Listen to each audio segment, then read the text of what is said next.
Bam, bam, bam. Here we go. Here we go. Here we go. Another episode of R is Untitled. Of course, I am aka R Jones, Rodney Jones. That's me. And joining me, as always, the man formerly of the BX. I always got to do this. I always have to do this intro to this man right here.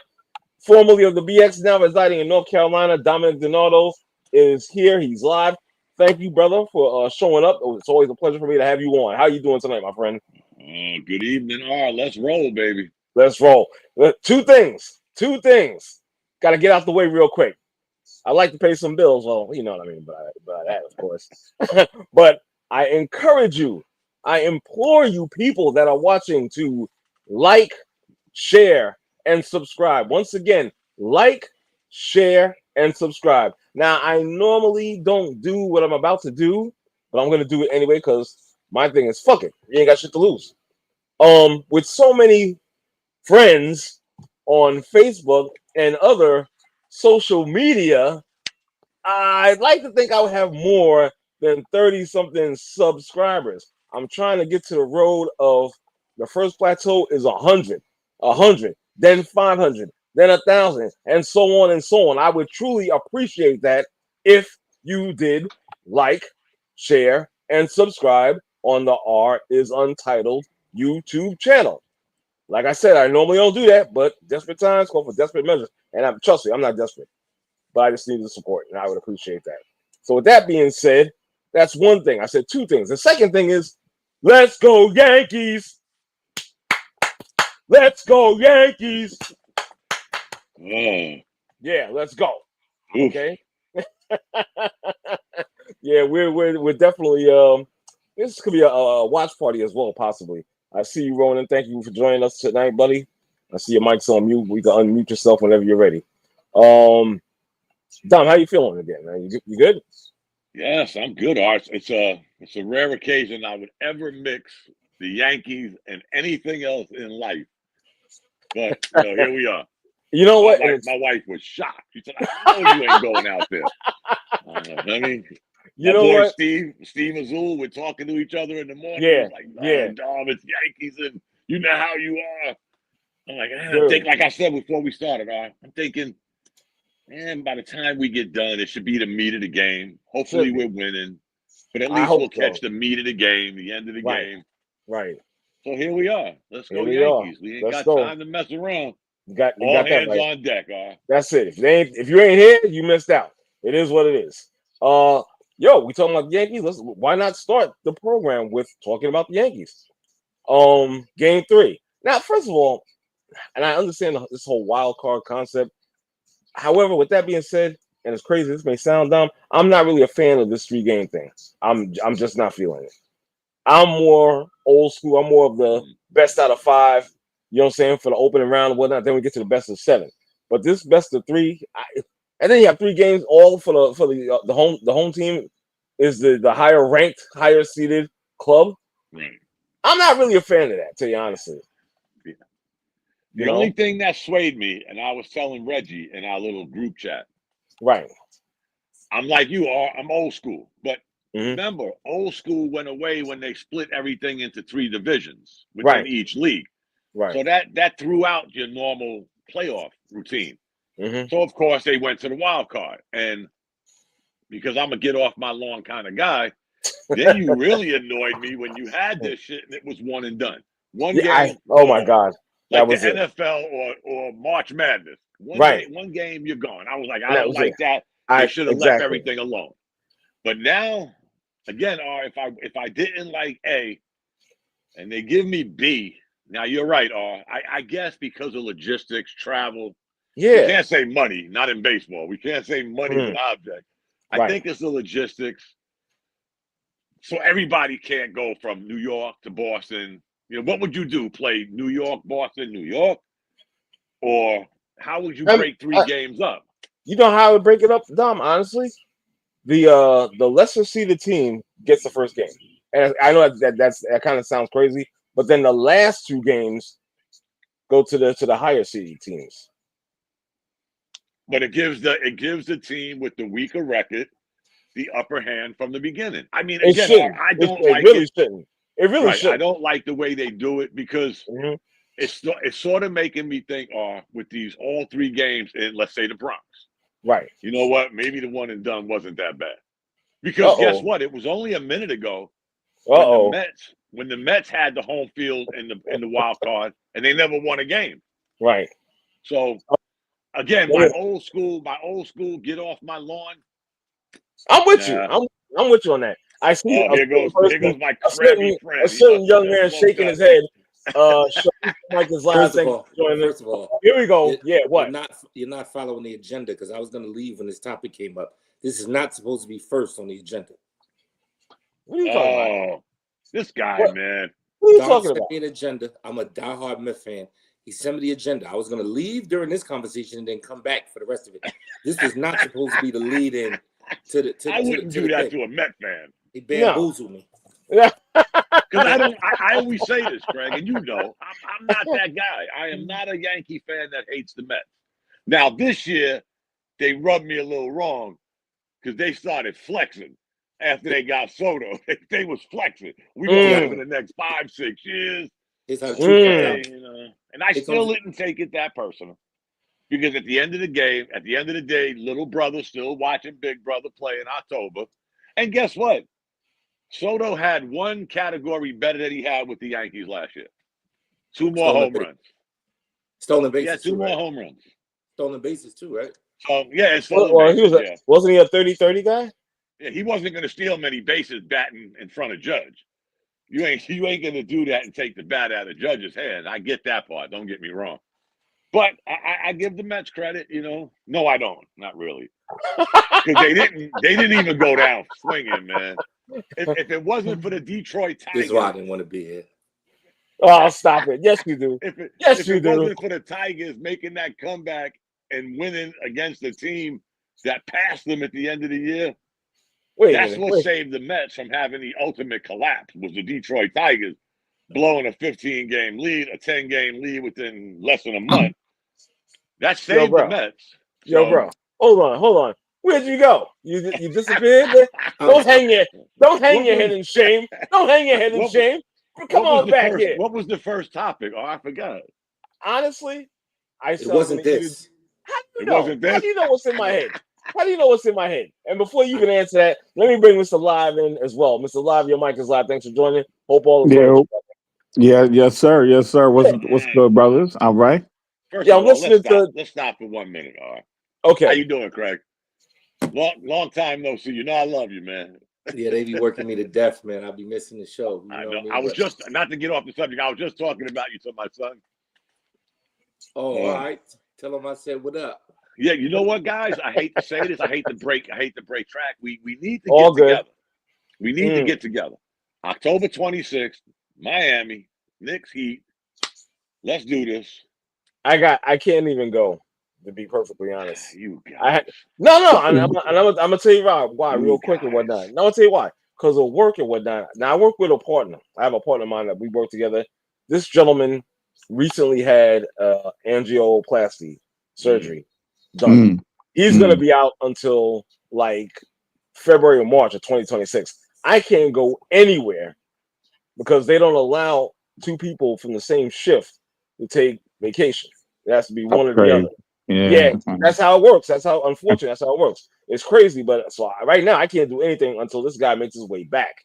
You know what I'm saying? Especially if it's on the weekend. Well, hopefully when he comes back, we all can meet in, let's say, Orlando. Yeah, I'm good with that. Atlanta, I'm good with that. You know, I'm good with that. Again, guys, not to get off track. Me and my son, we do the Southern tour. Right. It's Miami, it's Orlando, it's Atlanta, it's Charlotte. We don't go to New York because it's too far and it's too expensive. Right. Okay. I might be able to do the Charlotte joint. I was gonna say I know I've got to do the Charlotte with me one time. Yeah. And I might entertain that Orlando one too. I definitely I had a great time in St. Petersburg a couple of years ago. Man. Okay. Yeah.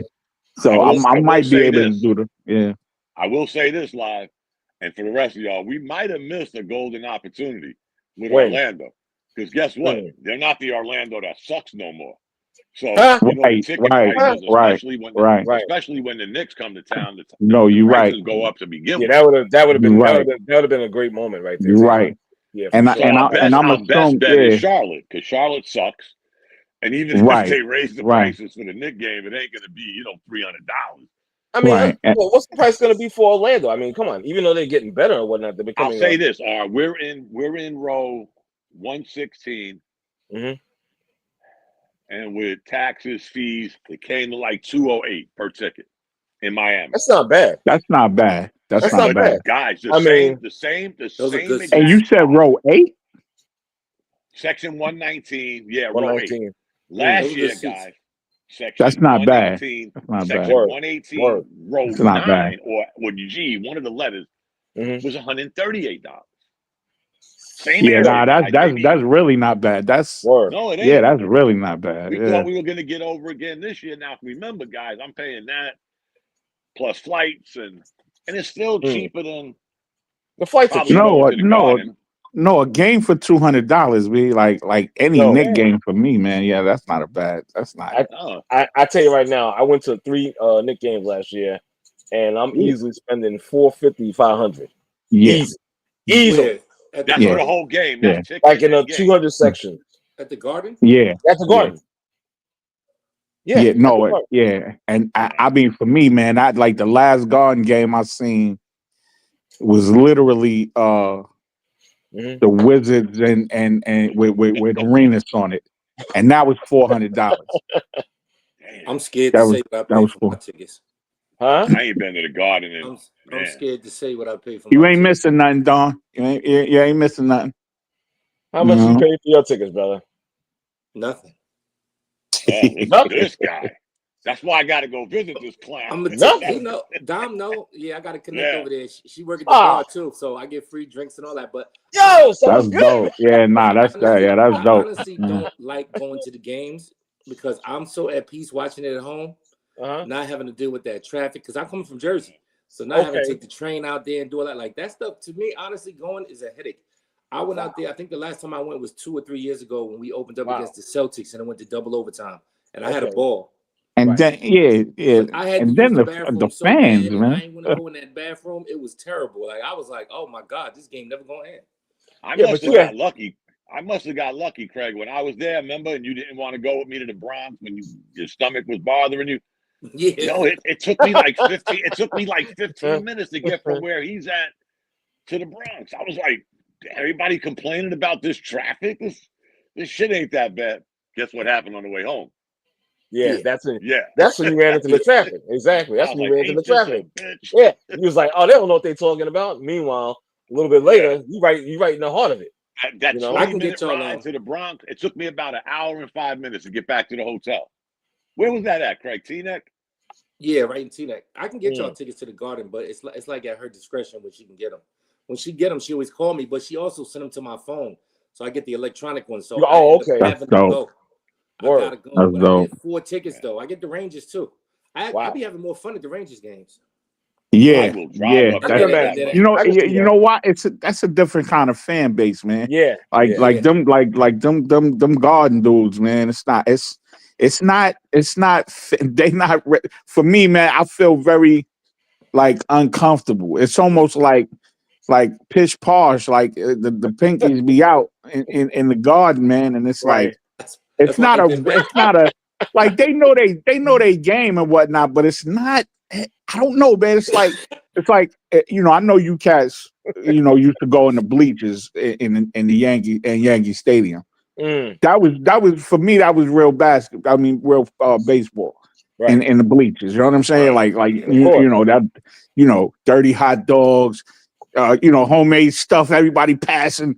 You know what I'm saying? Chicken in a box and all. You know what I'm saying? Like going to a picnic, right? Live. Yeah. That was baseball for me, man. I grew up on that. In aluminum foil or whatnot. Yeah, and a greasy napkin. You know what I'm saying? Like, man, me and Live. That was baseball, man. That was like when I would go to the Garden, and I was blessed. I was able to take my son to a couple of Knick games, man. But seriously, man, I couldn't even afford a man until he was like 13, 14, and we seen Patrick in his the only time I seen Patrick live was in his goddamn Orlando suit. It's blasphemy. It's blasphemy. Yeah, come on now. That's whack, man. That's bad. That was whack. Yeah. I would love. Who? Patrick, you know what you're talking about? Yeah.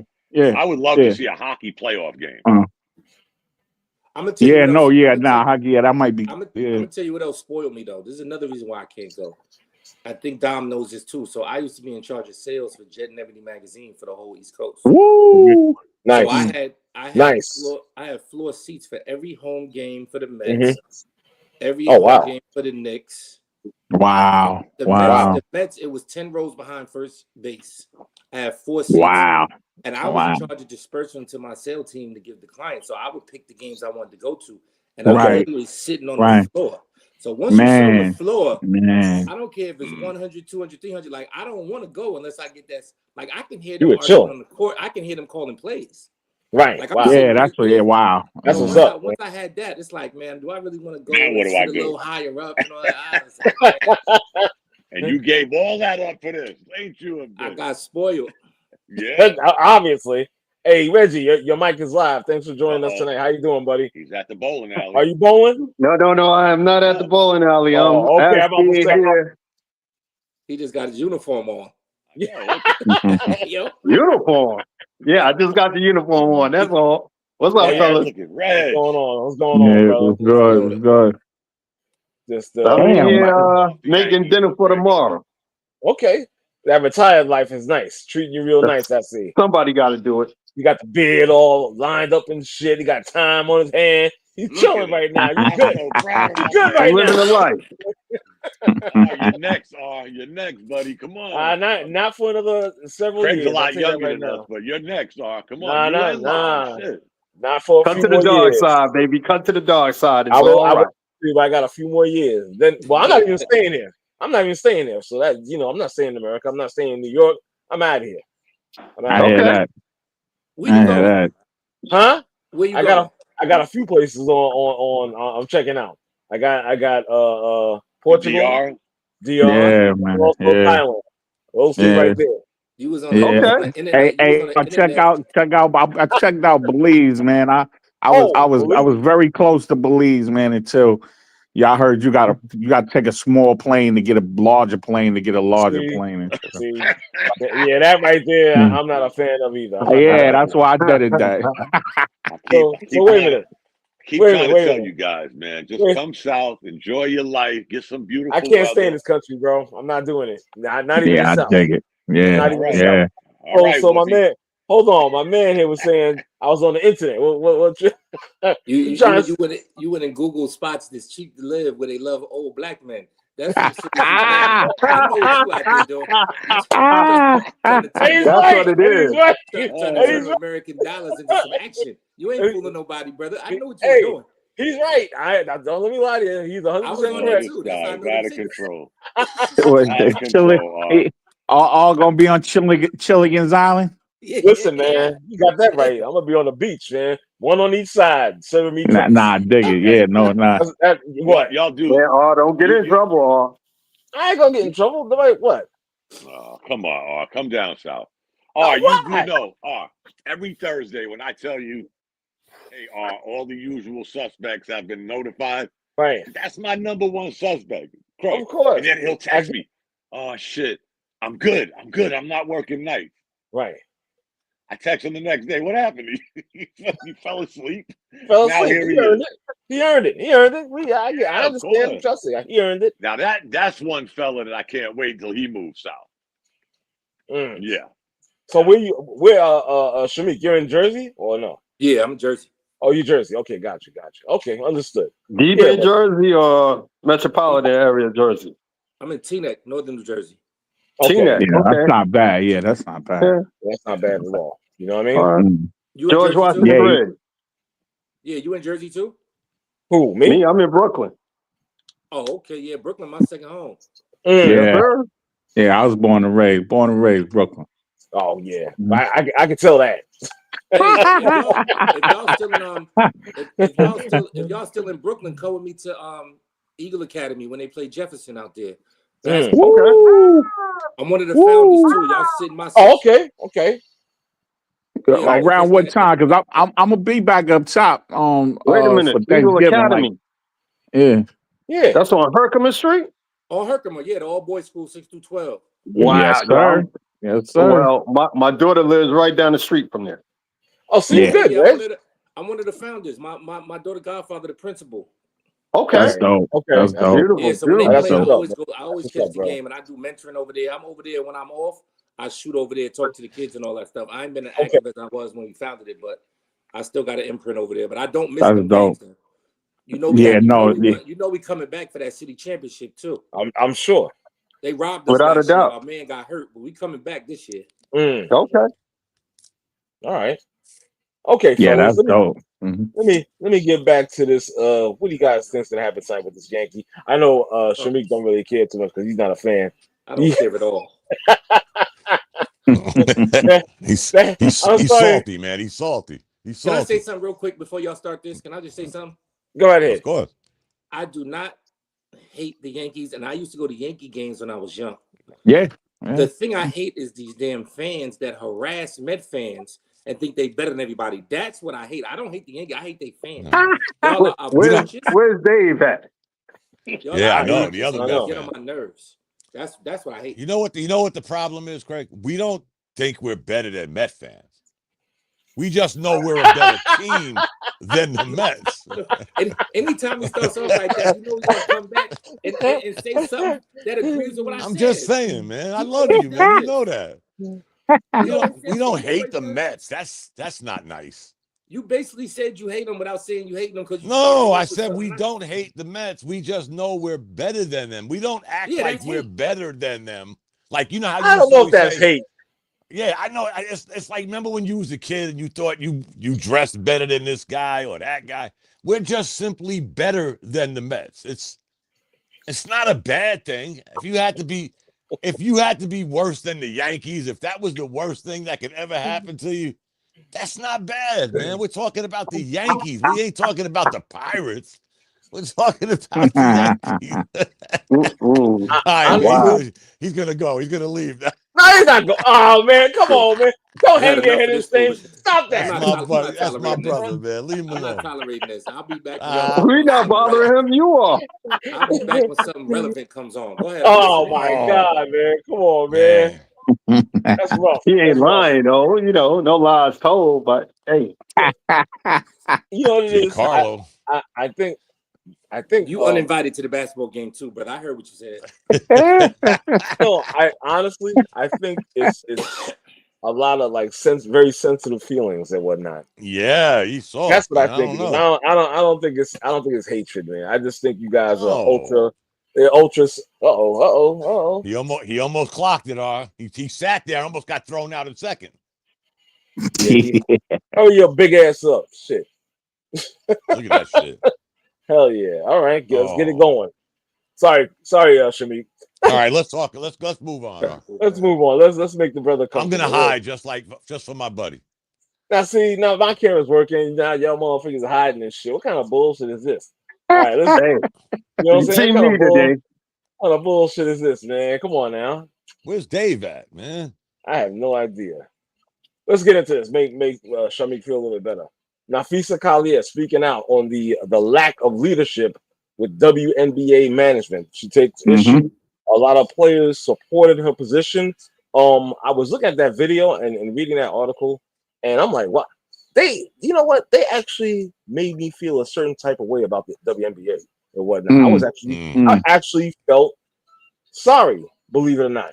And you know me, I really don't care about the league like that. I'm not gonna lie. I'm like, me. Yeah, I actually felt bad. That says a lot. Because I don't really give a shit about the league. Because again, your league sucks. You've been in the red for years and years and years and whatnot. And again, I don't see the support from women. I just don't see it. I don't see any jerseys being walking around New York City I don't see none of that. So therefore, I don't give a shit. Just like they truly don't give a shit. That's just what it is. But after seeing the video and reading the article and whatnot, I was like, wow. I mean, damn, my heart went out to them. So props to the sister. She articulated very well. I can do nothing but just praise her and applaud her for words. Right. That's it. I remember there was another athlete. She had actually quit because of the toxicity of the you know what I'm saying, the sexuality part of that. You know what I'm saying? And she had and a lot of players followed her suit. And again, it talks to what you project and put forward in that league. You understand what I'm saying? Like obviously you're gonna put womanhood and women's values and women's platforms ahead, but you understand what I'm saying? Like you're alienating a lot of people, including men, who would love to come aboard if it was just sports, right? You don't see women's college basketball with all of the hoopla and the blah blah that's coming with the WNBA. It's none of that. It's almost a pure sport, right? You know what I'm saying? Like it's we watch or we'll tune in because it's a good rivalry. It's a good team. They play solid basketball and they doing their thing. That's not what the WNBA is. It's a whole bunch of other shit, and that turns me off. I don't want to watch that. You know, so to her point, what kind of leadership allows this to go on for so long as you know what I'm saying? So, you know, you gotta listen to her, man. She was not lying. I mean, we talk about it here all the time. Exactly. I just don't like the idea of, forgive me, I wish, as much as I hate him, I wish Bishop was here because he seems to be the WNBA residential expert. But I just go back to what we've always talked about, guys, for years, going back to God rest his soul, Max 611, when we were doing this shit on phones. Remember, guys? There was always something with the WNBA. Now, if you're a fan, don't get me wrong, I'm not knocking your hustle, but it seems like all of a sudden they want to flex. You know, it's like they're flexing now, and you know, I don't get it, guys. Honestly, I pump your brakes. Y'all are doing like 10,000 times better than you were 2-3 years ago. Can we just take baby steps? You know, y'all go to the All-Star game. You start wearing shirts, pay us like you pay them. Come on now. First of all, you're not the NBA. No. You play a handful of games a year. Where is this revenue coming to have $3, $4, $5 million a year contracts? Hold on. I gotta stop you there. There's a couple of stars in the league that only play a couple of games a year too. So hold on. I'm not saying it as an individual, Reg. I'm saying it as a whole. I know what you're saying. I'm being funny right now. Yeah, no, I'm saying like if you're playing being funny, how many games do they play, guys? 37, 47, whatever it is. Might not even be that long, right? I can't even tell you. There's only a handful of teams in the league. What, maybe about 40 where do y'all games? think this money is coming from? I don't get it, guys. I know numbers, but you gotta give something to get something. And until they start coming in droves, and granted, guys, come on, man, they've made great strides over the last couple of years. But I don't think that warrants all of this hoopla, chest pumping, you know. Yeah. I mean, God bless him, man. I wish him nothing but the best. I am not a fan. I Bro. may have watched one game my whole life. So I can't really, you know. No. Well, go ahead. I'm sorry, I didn't mean to cut you off. Go ahead. No, good. I've been a fan. So both of my nieces played D1 basketball. They won on 4 rides. Nice. Shamika Hoslaw is a good friend of mine. I used to hang out in DC from Astoria, Queens. I used to go to the Liberty Games 15 years ago, take my nieces and my daughter. So I've been a fan of it, and I think there's only two ways to get things in this world: and to ask for it or take it. So I respect their stance in trying to go for it. I don't think it's going to work, but I don't feel any kind of way about them demanding stuff. I think it doesn't make sense from a business standpoint because you have to generate revenue to make revenue. So until they're able to find tricky ways to generate it, then fine. Some individuals have gotten endorsements where that's where they make most of their money. Unfortunately, that's a minority amount of the players in the WNBA. Now, if they want to try to talk about revenue sharing in terms of jersey sales, etc., they need to find a way to market that to where people want to buy them. Even if they make them built for women more, make them a little more sexy or do whatever they got to do, They need to find creative ways to generate money in there, and they may need to think about extending that season because, like you said, you can't take NBA who plays 82 games and you play half of it and expect you're supposed to get a certain amount of money. Right. Plus, the amount of games is not going to dictate how much you get paid. The amount of revenue you're able to generate is going to dictate how you get paid. So it don't matter if you play. You can play 5 games of 500. If you only generate a certain amount of money, you're only going to get paid a certain amount of money. Period. End of story. That's just how the business model works. And they look kind of foolish in regards to that. But I don't know what they. I don't. You know what's weird though, guys? They're not even like. It's not like, let's say, baseball, for example, the American League versus the National League. Oh, here we go again. No, I'm saying no. They're the WNBA's competition is what? The WNBA's competition is college basketball. These girls are staying in college 3-4 years because they're making more money. How do you compete against that, man? And it's a better atmosphere. Yeah. Actually, it's a better fandom. Like the fandom is much better. Yeah, you're competing. You're a professional league that wants ABC, but you're second rate to college sports. That's weird, guys. Serious. That's again. I wish I'm nothing but the best. Don't get me wrong, but that's kind of. I just think that honestly, that they have this thing in their mind where they're seen or known as professional basketball players, and within that they have that mindset, well, the men, the NBA are getting paid, how come we aren't getting something maybe not equal but more than what we're getting currently in this WNBA league or whatnot? It's the mindset to me. You know what I'm saying? Maybe they have that mindset. I think it go more towards what Shamika said when it's like, you can't be mad about them trying to take it. Because logically, you know what I'm saying, and in the same stance, it's like, where you getting it from, right? I'm sticking you up, and I know you ain't got $5 in your pocket, but I'm still telling them, like, yo, nigga, I need $5. You know what I'm saying? Like, that's ass backwards. You can't ask for something that you're now again.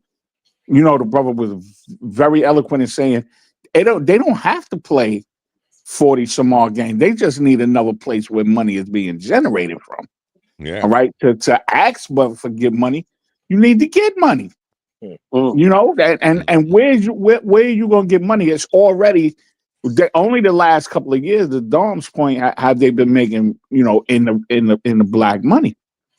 Like, so, all for the entire length of the WNBA, it been an investment like a restaurant where it's like we know we're gonna take a loss, but we stay here, we'll build a fan base, we'll build steady customers and we'll get it like that. That's not happening. It's funny because when my mic cut off last week and we were talking about part of the WNBA, it's like, if I don't want to use the you got to crawl before you walk, because you've been doing this for 27 years. Right. So unless, like Craig says, unless you get creative somehow, some way. And here's the weird thing: when my mic cut off is when we was talking about the teams they're going to add to the WNBA next year. Some of them were the teams that folded during this process of 27 years. Now, what happened? Did the market become, more viable for women's basketball? I don't know, guys. I'm not that in the know with this. But it's kind of weird. It's like taking Charlotte, moving them to New Orleans, and then putting Charlotte back in the NBA, and you still got Seattle on the outside looking in. It just, sometimes the math don't be mathing. I don't understand the logic behind it. You're bringing back teams that folded. And why did they fold, guys? They couldn't make no money, right? Exactly. So you're going to try it again. God bless you. Hopefully it works this time. Don't get me wrong. I mean, New York's a prime example. We lost 2 of the greatest baseball teams ever to put on uniforms, with the Dodgers and the Giants. And we did all right with the Yankees and the Mets. That's not the norm, though, guys, because that's New York. That's not Houston. That's not Detroit. That's New York. We could withstand that shit because we're sports fans and we support our teams. So there's a reason these teams fold, guys. It's not like R woke up one day and said, hey, Craig, you're making too much money. We got to send you home. No, I don't think that's what's going on. Right. So get creative. Let me just add something that Ronan Black just put in the chat. Excuse me. As far as the fan base, women's college basketball has fan base support with teams that have rivalries that were established decades ago between rival schools. Right. Mm-hmm. Right. I think that the WNBA, sometimes when I used to do marketing initiatives, you have to do more research on where you should establish these teams. It sounds great to have a team in certain cities that you heard of, but sometimes those second tier cities create more fans because there's less to do. Yeah. Let's say something OKC. like right. OKC, Norfolk, Virginia, maybe Orlando to a lesser degree. The WNBA needs to pick cities that they're probably going back to those cities because they didn't do the proper research and didn't execute the plan correctly, and they think they made some changes that'll help that in marketing it. But they need to look at cities where there's less to do and people are crazy about those teams. Like when you think about football, like Green Bay, I don't know who's been to Green Bay, but I haven't. But those fans are bananas about it because all they have is the practice. Yeah, exactly. The it's nothing to do. It's nothing to do. The WNBA needs to find 10 or 15 cities that are kind of like that. Somewhere in the Midwest where they have nothing to do and all they're gonna do is wrap their head around this is our team and that's all we want to do. Some of these major markets aren't ideal for certain businesses. I don't think they thought it out properly. I think they didn't. I don't think they took that into account. I remember we did a program. I think it was our top 10 to 12 DMAs. And when I looked at the cities, I was like, what? Because I didn't see Houston on there. I didn't see Dallas. I saw smaller cities, but they were more enamored with what we were doing in that area. And they need to do more research and open up these places in other places where they can ingratiate themselves to the community better. Right. Because everybody in New York, there's 10 things to do every night. Of course. Liberty game ain't in my top 10. I was gonna you know what? I was gonna say, no, it's all good to me. I was gonna say, didn't Cleveland have a That's what I said. Yeah, Cleveland. They did, folded, right? And they're back. And they folded, right? And just like Shamik said, they need to do a better job of like just researching. You know what I'm saying? Because again, Cleveland, honestly, like God rest you, Matt 611, he would always call Cleveland a flyover state, right? Which tells me that there's not much to do in Cleveland. Everybody can't be. I hate to say this because I tend to lean toward baseball a lot. Everybody can't be like Major League Baseball. You can't find many cities where there's a baseball team that city is just like, what the hell is a team doing there? Think about it. Almost every Major League Baseball team is in some sort of market. Even Kansas City love their sport. So I don't know what the deal is with the WNBA. Is it the game, guys? Seriously, is it just simply the game? Is the game just not attractive? To me, I don't know. Like I said, I've watched one game, guys. Yeah. Again, so I'm not an expert at this shit. Maybe I'm biased. But like I said, you look at Major League Baseball and you find me a team, a city that you would say, hey, Craig, why is there a team there? Right. And they're successful, whether they win a World Series or sell out 3 million seats. Even Colorado, as shitty as they've been over the last few years, it's not a bad place. And they was enamored by that team when that team came out. Remember, guys, everybody was wearing the CR hats and and then they all of a sudden went left. They did go to a World Series. They fans are serious though. Colorado fans are serious about that team. Yeah, and I've been there, guys. I told you, I've been to every stadium except 3, and 2 of them are in my own hometown, and 1's in Toronto, and I'm not going there. So I basically have 2 stadiums to check off next year. So I've been to every stadium, guys. Right. And it's like when you go there, it's like this is baseball. Serious. This shit is baseball. You could go to San Francisco to a night game. And it's cold as shit. I don't care what time of year it is. That wind blowing in off that water, it's cold. Everybody's wearing a hoodie. But you know what? They're there. They love baseball. Don't give a shit who the Giants are playing. They're there to watch baseball and their home team. Not many other sports could say that. Even the NBA. Who's going to Utah? Who's really going to see a game? Who's really going to see a game? Well, Cleveland got better. Who's really going to Brooklyn? Except diehard New Yorkers that love basketball. Your team sucks. Yeah.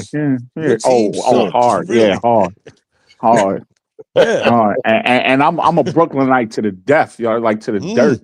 And I went to a couple of Brooklyn games at the Barclays. It is whack.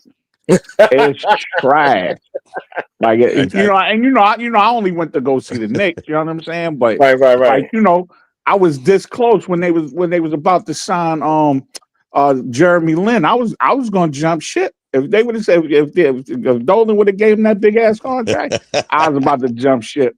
And you know trust what I'm saying? me, there's no way in hell, geographically, physically, historically, growing up where I grew up, I could not be nothing but a Yankee fan. It was that damn simple. It was that cut and dry. We don't even talk about Yankees no more. But it's like that everywhere, Craig. Everywhere you go. If somebody lives in Kansas City, they're going to be a Kansas City Royals fan. Yankees into a WNBA conversation. That's what I'm talking about. That's exactly what I'm talking about. This guy really hates the Yankees. The WNBA, you find a way to squeeze the Yankees in there. This is crazy. I'm just saying it's like that everywhere though, Craig. Like go ahead. You're not gonna find many people in Queens that are Yankee fans. Yeah, the Don's point, really man. Brooklyn too.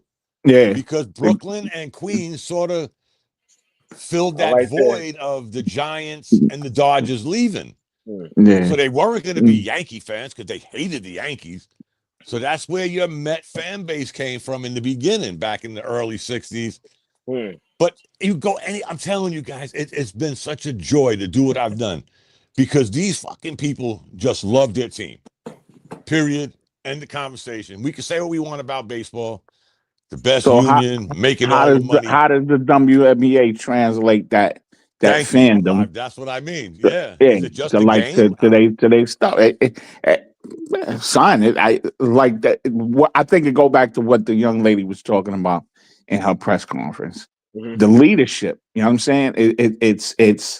It goes from everywhere, from the locker room to the ad to the ad agency. You know, and whatever,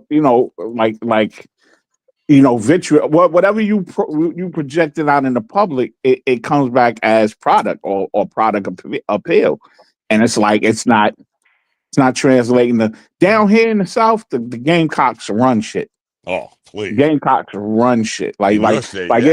It's big corn-fed.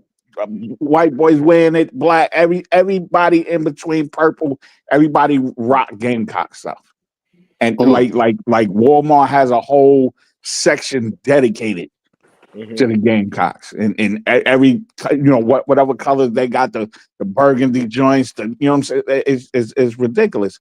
So the Don's point is like, listen, how can that be translated to the? How can the NBA use those mechanisms to make their product prosperous? They need to use the same formula. The Gamecocks play in what city? I wouldn't know. Exactly. I'm in Lane. I'm in like I said. No NBA team. They have no NHL team. They have They have nothing. Look at the whole state don't have no pro teams. Yeah, exactly. South Carolina has no pro team. Even outside of the state, if you go to Athens, Georgia, they're not rooting for the Falcons. They're rooting for the Bulldogs. That's right. That's right. You know what I'm saying? If you look at these college cities, they're in obscure places where all they have is that college team. That college team, exactly. Imagine if you had an NBA team in a WNBA team in that same city, and one of the Gamecocks that played there played for that team. Yeah, that's crazy. Come support it because they're going to mess with the brand of the Gamecocks and support the WNBA team that she plays for. That's why when they started the WNBA, they should have had marketing people that had more business savvy to understand. Say, listen, let's do some research and figure out how, when we establish these teams, we can pick a girl that went to that school and say, boom, let's put that. Imagine if they had a team in Connecticut and one or two of the UConn stars was there. They're going to flood that arena. Right. They might flood that arena with their UConn college jersey on to watch and support. These are the kind of systematic approaches you have to make when you start business to understand how you're going to generate this money from a marketing standpoint, regards to the play on the court. And that's brilliant. Didn't the Hawks do that with Dominique Wilkins? Yeah, but hold on for a second. Moody, your mic is live as well. Okay, so your mic is live, Moody. We're all old enough to remember.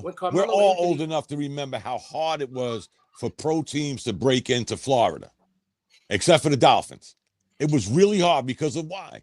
Florida was always known as, one, people are going to go there to go to the beach. We know that part. But they was always known as a college state. It was hard to compete against the University of Miami, Florida State, Miami. Look at the what do you call it? Look at the Marlins. Just like you said, in Florida, the Marlins, the Tampa Rays. Yeah, those guys had a hell of a time getting great attendance and whatnot. And all of them did, and they were, for some years, they were in contention in the playoffs and whatnot. Didn't Tampa Bay go to the World Series? Yeah, they did. The Marlins. The Marlins been the two, I think. Yes, the Marlins don't seem like they go to the World Series every 10 years. Yeah, they have a yard sale. Yeah, and you know what? Again, me doing this stupid tour thing, I've been to Miami a few times because my son lives right outside of there. Guys, I'm talking like 10 rows above field level for like $68. Really? Right. And the stadium's empty. I mean, granted, their team's not in contention, whatever the case may be. But again, I've been to Kansas City. Their team ain't in contention. Fucking place is sold out. Right. Wow. A baseball stadium. Yeah. In August, shit sold out. Kids are back in school. The shit's still sold out because they love their team. Is it the team? Is it the sport? I don't know. It could be both. It could be a combination, exactly. And I go back to, is it purely the game in the WNBA that nobody's really, I gotta see this. You know, Craig, we gotta go see this. I don't think that's the verba that, hey, Moody, guess what? The Liberty are playing the Lynx tonight. We got good seats. Moody gonna look at me like, motherfucker, I'm gonna really come from Georgia to go to a fucking game in Brooklyn. Really? I might. I knew you might.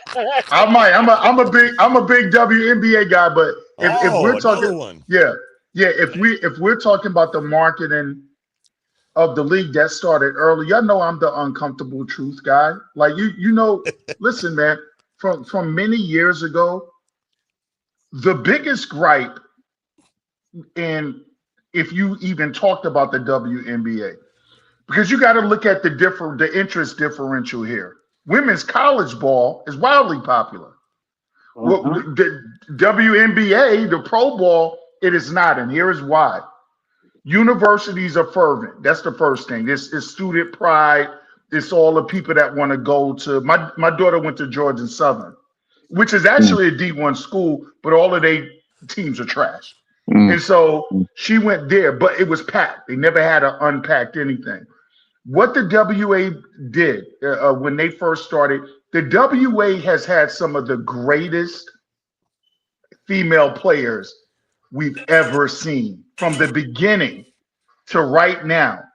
But here's where their marketing has sucked, and it sucks right now, in my opinion. I don't have anything against Caitlin. I just tell the truth in my own truth about Caitlin, like I may do it about and Angel Reese or anybody. The WNBA had a bunch of women in the league. Fellas, brace yourself. You had a bunch of women in the league that wanted to not only play like fucking men, but look like men. Now, if anybody, we talked about that. Yeah. Okay, no doubt. So let me move ahead. So now you guys get another marketing opportunity with Caitlin. I like Caitlin. I don't think that Caitlin is great. I think Caitlin's a really good basketball player that's going to end up being great. But what did they market off? And how much of their market did they drop off when you really the big deal with Cece, who has never won any championship, high school, college. Maybe she won rec league or something. I don't know. If that's the case, I want to gain a rec league championships. I should be in the pro. Somebody paid me money to be, you know. So the whole thing is when you bring her into the league, because their marketing is so poor and they're so late on everything, you left out the part that we don't like society to comprehend or understand or even acknowledge. Why is CC so popular? Well, let's be honest with it. Great college player, but I'm going to be straight up. I didn't know who she was before I happened to turn on her eye. I was like, hey, that chick is kind of nice. She came in the league. She was backed by a bunch of MAGA-minded white folks that got mad because she gave CC her own medicine right back. Angel didn't start that. CC is the first one to do it. I thought it was harmless. That's what athletes do. You know, you taunt athletes, you know, but they turned it into a whole big thing where they made her popular based off of her beef with the black girl. Let's be honest. And then she gets in the league and they sell the things out and they realize that she really can play because she can play. But when you market, you have the long-term market. How long do you think the MAGA crowd is going to stay with CC? How long? Because there's a difference between they done cut off already. She picked up the black women and the lady off of Fox killed her. Right, but do y'all understand, right, that everybody on this phone, y'all know that if we have the money and the power, y'all know we can market anything, right? No, there's nothing in the world that can't be made popular. We are a societally programmed world. The WNBA has Aja, they have Collier, they have all of these supreme women that really can ball out. Rather than going long-term goals, they went for the quick strike. But you ain't been doing shit for years, so you might as well stick it out, promote a little bit of femininity, just a little bit. Like, please, guys, I don't have a problem with how people choose. But what makes you think that men who I'm not telling you to play in thongs, but what makes you think that men that watch the WNBA were in live games, motherfuckers take off from the foul line and dunk on 3 people? What makes you think that I want to go from that to these layup missing, jump shot missing women that might be just trying to man it out? That's the unfortunate reality of the That's the unfortunate reality of the WNBA. As far as which I hate to rehash when I wasn't even here.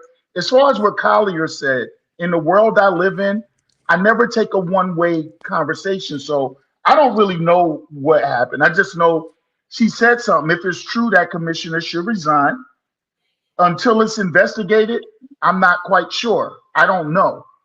But maybe I don't know. So I'm not really qualified to speak on the conversation. But their marketing has been horrible. They banked it all on CC, and they were wrong to do that. And now you got to deal. That's what they do time after time again. You bank things on today. All of us on the phone.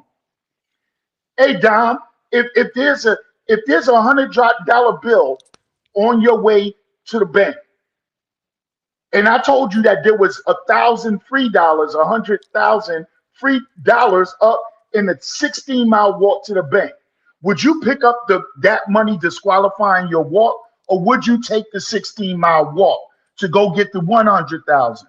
And the WNBA wants the $100 bill. And they got to think about that, because until they change it, ain't nobody going to be watching that shit, CC or not.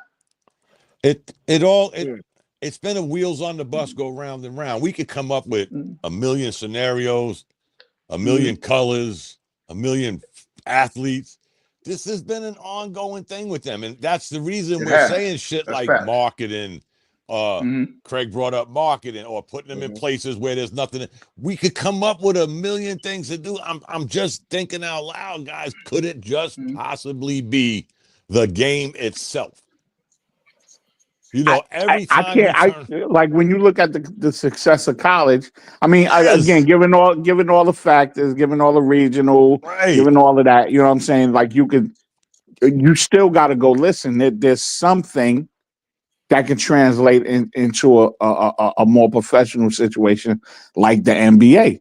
I believe. I thought. You know what I'm saying? I hope I'm getting this. I hope the brother Shamik said some brilliant shit, which makes me wonder. Which makes me wonder who was the genius that said, "Oh, we need a projected primarily homosexual league, it will get an infusion of money and respect from right wing fucking neo-Nazi fucking, you know what I'm saying? Like who was the brilliant motherfucker and the that brothers said, too. let's go this way. Right. So again, to the brother point, it's like, why not take somebody off of the Gamecocks, right? The girl who stole the ball. I don't give a fuck. You know, somebody from there create an annex in South Carolina and make South Carolina one of those spots. That shit thing, it seems like simple math to me. Right. I'm not going to even lie. I'm mad. I ain't fucking think about that. Now, when you Ronnie, can I say one more thing? I'm sorry. When somebody said about college got the rivalries and like college basketball, women's college, they got the rivalries, they got this. But you know what? Now it's to the point where they have that and they have money. When I can offer you $2.1 million to stay in college an extra year, what's R gonna do? I'm gonna go to this league, play 30 games, make about $500,000, more than likely have to go to Europe after the season's over to try to make ends meet, and I can stay here and play for 2.1 mil. Guess what, guys? I'm sorry. 2.1 mil. 2.1 mil. I'm sorry. And what are you gonna say next? Oh, they stood because the sun shines better, or no, they stood because of money, man. Let's just cut to the bullshit. It's money. Yeah. Straight up. I'm sorry, Dom. Just a real quick note, just for marketing alone. So first of all, the NBA is the template of the funding of the WNBA, right? The NBA they give them a portion. We get that and whatever. WNBA has been gaining in popularity over the last couple of years. So where are the marketers at? Where the Moody's at? Like, why don't y'all take unsolicited shit? James Brown is a man world. I'm gonna do the quickest commercial y'all ever heard. When they did the NBA All-Star Weekend and when they did the guys against the girls, so many people tuned into that shit because you would have Steph Curry, chef, you would have the chef, and you would have my girl from the Liberty, and they was going to bang out. And she damn near was shooting shot for shot with Steph, right? Right, yes, sir. And so, but here's the thing. So where are your Nike-sponsored athletes, marketers? What are y'all wasting money on? Fuck the Jets. Fly TWA. Oh, I say TWA like we in the 80s and shit. Fly motherfucking Fly United. TWA. I used to play for the airline team. I ain't work for the airline, but I was a ringer and shit. So the coach said, yo, if anybody asks you when you work at you want a cup of Stanko with that? You know what I'm saying? Like, no, son. Yo, but they flew us all over the place. TWA, we used to practice at Roy Wilkins in Queens. Wow. And they say, yo, you don't need your ID, but if anybody asks you if you work, they say, well, you work, say the baggage. I said, why the fuck I couldn't be a pilot, man? What kind of bullshit is this, bro? Like, why I gotta be back? But anyway, real quick, y'all fly with me. Put that money into, where's James Brown? This is a man's world. The estate will clear the motherfucking publishing. So where are the Nike-sponsored men? Where is this commercial where they're playing pickup in the gym? And you hear the James Brown in the background. This is one of the things I do for a fucking living in ghostwriting fashion. Where is the James Brown shit in the background where you see these cars pulling up and you see these sneakers pulling out? And you're not quite sure who is that walk. And the more that they say, but it wouldn't be nothing as the camera starts to pan up. Right, we're realizing that it's a bunch of women. Without a woman or a girl, and then the door burst open and the guys stop, and there are your top Nike sponsors. Where the fuck is that if you guys are doing marketing? Where is it? Where is it? That's dope. Yo, thank you guys. I thought that was kind of fire. That was dope. When you start asking Nike to do stuff like that, Nike's gonna look at earning potential and what their return on investment is, and they're probably they're not seeing a cash cow, they're seeing a dog with fleas. Those are economic. But the commercial don't cost a lot. You're right, King. The problem with the WNBA, they didn't start with Caitlin Clark. When the WNBA initially started, they didn't have a short and long-term plan. which any smart businessman has to have. You have to have a short-term plan, absolutely, in the interim I'm to survive the losses you're bound to take, and a long-term plan to grow your revenue. So backing Caitlin Clark wasn't a bad idea. She was killing in Iowa, first of all, for 2 years. If you watch college basketball, you had to know who she was because she was in the Final Four. And they played LSU, who had like the bully team of the black girls. So they was marketing that little thing. Now, Caitlin Clark did start the beef talking trash. I didn't think it was anything either. But she came to the league and got the treatment that any great player is going to get, whether it's men or women. Yeah. And then a lot of people talk about, target men. I don't think the WNBA really determined who their target audience is. And they don't know who to target because men might not be their audience, which is fine. A lot of people don't know because I did a sales proposal for the NFL. 49% of NFL fans are females. So the WNBA can survive marketing and targeting just women. And women make damn near just as much money as men more often than not, especially in African-American culture. They need to figure out what their plan is and how they're going to do it because the WNBA, I was at the 10th anniversary. This is when I was still on advertising. I got invited to the 10th anniversary that they have of the WNBA with Lisa Leslie and Cheryl Swoops and all of them. I was there talking to all of them. I was there. I was at the ceremony and everything. But they didn't have a plan to continue their growth, and now they're stuck. So they latched on to Caitlin Clark in the last dog-ditch effort to do it. She did increase revenue, and the numbers don't lie. When she came in that league started making tremendously more money. The problem is they tried to make it seem like it was just her, and it wasn't. It was also the young lady at Chicago, but they didn't piggyback enough people to really build that thing. They should have did it like a Larry Bird versus Magic Johnson kind of thing if they wanted another marketing plan and pulled them two girls in the room and said, listen, I don't care whether you like each other or not. This is what we're going to do. It worked with Magic and Bird, who really brought the NBA back, or they'd be in trouble too, if we're being honest. You know what I'm saying? So that's something else they could have done. They've just been dropping the ball every marketing opportunity they possibly have. I got my degree in marketing from Hampton. So, I ran sales and put marketing proposals together. And when I see them, and I said this on another show, their marketing and business structure is horrible, bro. Anybody with some common sense could have came up with a better plan to market this product, and they haven't done it. And that stuff catches up to you. And now they are. I ain't got no common sense, and I just came up with a commercial on the spot. I'm like zero common sense. So there you go. I just came up, but listen, just really quickly. So you gotta. By the way, when especially if you're talking to a person that has, scholared in advertising, things done change. So when the thing about budgets now, because my podcast comes back in 2026. Okay. And the things about budgeting and stuff like that, I always tell people shit done change. Multi-platinum records in the entertainment industry. Most of them are trash to my ear. My ear doesn't dictate the world, but most of them are garbage. But multi-platinum records are coming out of home studios. Now we have an AI technology where a guy like me could sing Luther and make it sound like a woman on AI platforms. It does not cost Nike or Adidas or anybody because that would be a joint venture. It does not call you. I'm in the zombie movies really heavy, right? And they did the zombie movie, and then the sequel to it, it was called 28 Days Later. I thought the movie was trash, but the one thing I liked about it, do you know that movie was majorly shot on iOS? How expensive do you think that production was? The WNBA has. So they did it on a camera phone? They did a lot. If you do the research, according to the way that I read it, they did a lot on iOS.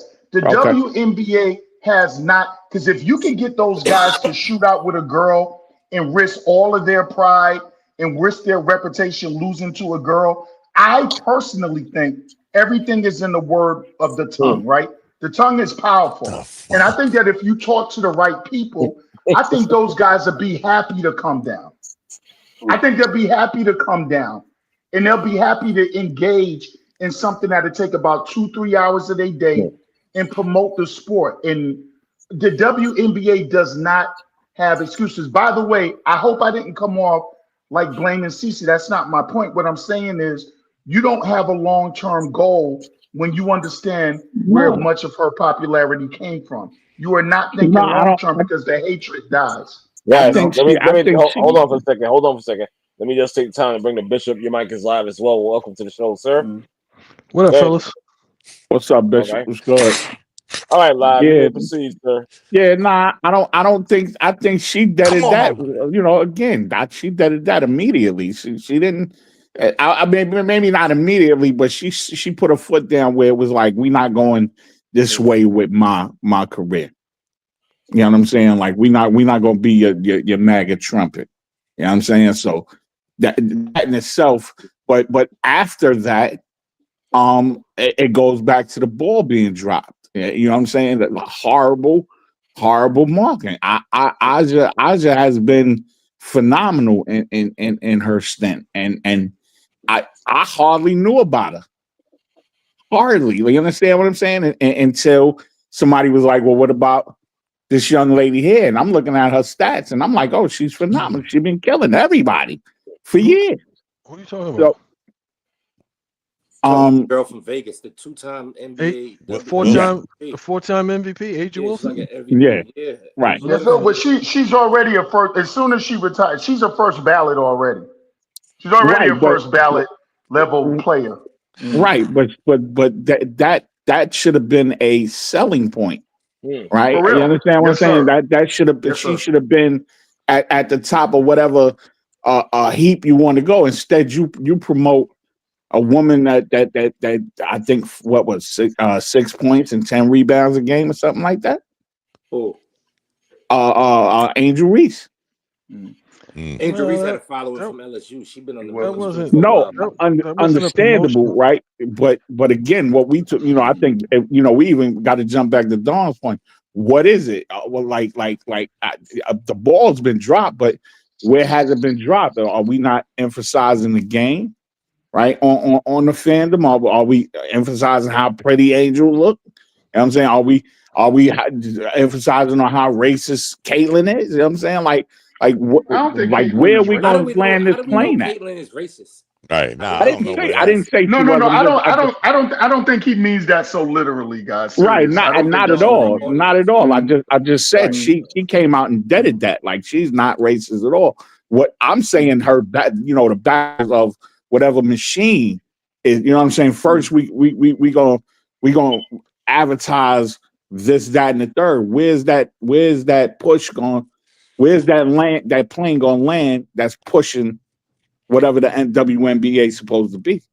Because again, I go back. I hardly knew about Aja Wilson until the controversy. So you guys are talking about Napheesa Collier coming out and putting the commissioner on blast. Yes. So I think what's happening now is all of the folks who didn't want to say anything when Cheryl Swoops spoke up, didn't want to say anything for fear of retribution, is now coming out and showing their asses, because it's like the league is the league before Caitlin Clark came in, during Caitlin Clark's tenure, and after Caitlin Clark is gone. There's been women balling out and winning and achieving stuff that it's like, well, somebody mentioned the MAGAteers wanted to take that and grab onto it and make it some type of rallying cry for their cause, to make it seem as if Caitlin Clark is being persecuted. It's like, if people realize in college, she was very provocative. Like, she would be scoring and doing stuff, and she started that shit. She was but it was sportsmanship. It wasn't necessarily. It wasn't like racist shit. It was sport. But her and Angel engaged in equality. That's the thing. Like, by the way, I'm very careful because of who's in my family and who I love and people that I treasure. I understand how conversations go, but I am the one that will always just interject just to make a reminder. It's not solely Caitlyn. It's not solely white. It's not solely anything. R. Kelly pissed on a kid. And R. Kelly pissed on a kid on the video, and many of his own people are like, yo, man, I mean, he pissed on her. But 16 is only 730 days. under 18. And once you get 18, last thing I heard, you piss on 18-year-old. My so we're going to is, back. All of us are going to back somebody from our race if we love them or if we want to combat the other race. My question is before that's a hell of a thing. Right, but my question is before MAGA, before Caitlin Clark, what was the WNBA? With all the stars they had stars back then. Right, the WNBA they couldn't get out still, their own way. Now we want to pick and choose why this, why that. They had stars. They had Lisa Leslie. They had Cheryl Swoops. The modern day version of Oscar Robinson just want to sit back and bitch about shit. They had stars. What happened? Why couldn't they get out their own way? Who was in charge? Why? I don't care who's in charge. They couldn't get out. How many different people were in charge in 27 years? So what they had the same people in charge for 27 years. No, what they're saying now is this commissioner, you chose to push the league in that direction. You chose this. You understand what I'm saying? You chose to make her the face of the league. You chose to elevate her to a status. No, actually, it worked. I will argue that point. I don't think it worked for today. It works for right now. Right. That's all we worried about, Moody. Now. It did That's not. the problem. Right now world. It did not. No. So what you had? We live in a right now world. What you had was you had a bunch of false equivalent. You had a bunch of false equivalents. You had them. I know you're watching, R. You had yes, somebody, sir. You already know. you had somebody. What are you doing? Hand signals? You had him. No. You had someone promoting. You had some. I'm saying you had someone promoting a player who hadn't achieved anything in the league at all. And it worked. Commissioner. Mm-hmm. No, it did not actually. Okay. Because the league all of a sudden they got out the red because of what? No, the league is still a league, regardless of whether Caitlin Clark is playing or not. Actually, Indiana plays better when she doesn't play. You see that? They play better when she's not on court because they actually made it to the finals of the conference before they got eliminated, and so they playing better without her. The Knicks made it to the finals with Patrick Ewing didn't play. What are we getting at? Hey. I'm just saying we could pick and choose all we want. But they weren't doing shit before this young lady, and now we want to throw her under the bus. I don't. But where is she being thrown under the bus? Everything that comes up with the WNBA. Hold on. The WNBA commissioner didn't pick Caitlin Clark. Society did. Thank you. Was getting acknowledgement. And the Yankees are whooping that ass, Moody. And carrying a team where the rest of the team wasn't going to go. So what's the score, Don? And in terms of 4-0. And when we talk about if it worked or not, if we're talking about financially, there's no question it worked because the revenue numbers don't lie. When she came in the league, the revenue went through. Right. So those two things can be quantified. Now, when you say that hold tight, Bishop, hold tight. Go ahead, son.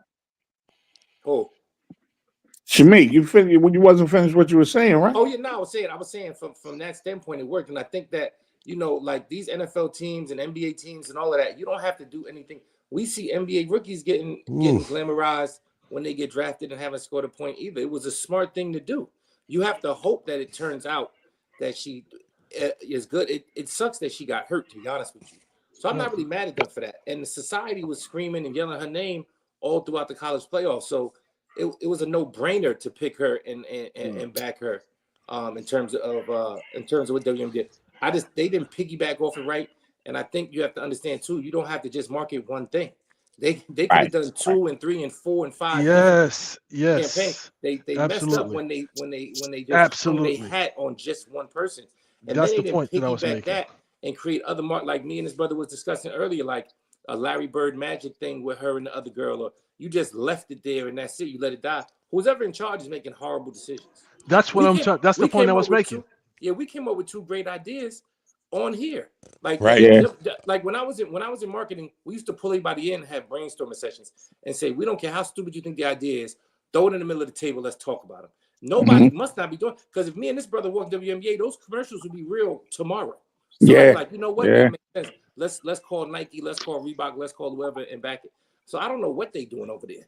So it's the decision makers, it's the commissioner, because before Caitlin Clark came into the league, how many Indiana Fever games were on TV? How many games did I they think it was broadcast? 2 or 3. Exactly my and then point. They had all of them on there after that. Exactly. And that's a league decision. And what you said earlier, they that was an excellent point. It's a network decision too. What I'm saying, hold up, they showed all of them. No. Yeah, just they about. They had a just about. Right, but that's a network decision too, guys. Come on. Indiana had one nationally televised game, and then the year she got drafted, it went. I think only 3 of the games weren't televised or something like that. But who doesn't put on TV a player that somebody wants to see? That's not crazy. But when Magic came, but y'all listen to what Dom is saying? Did y'all hear Dom?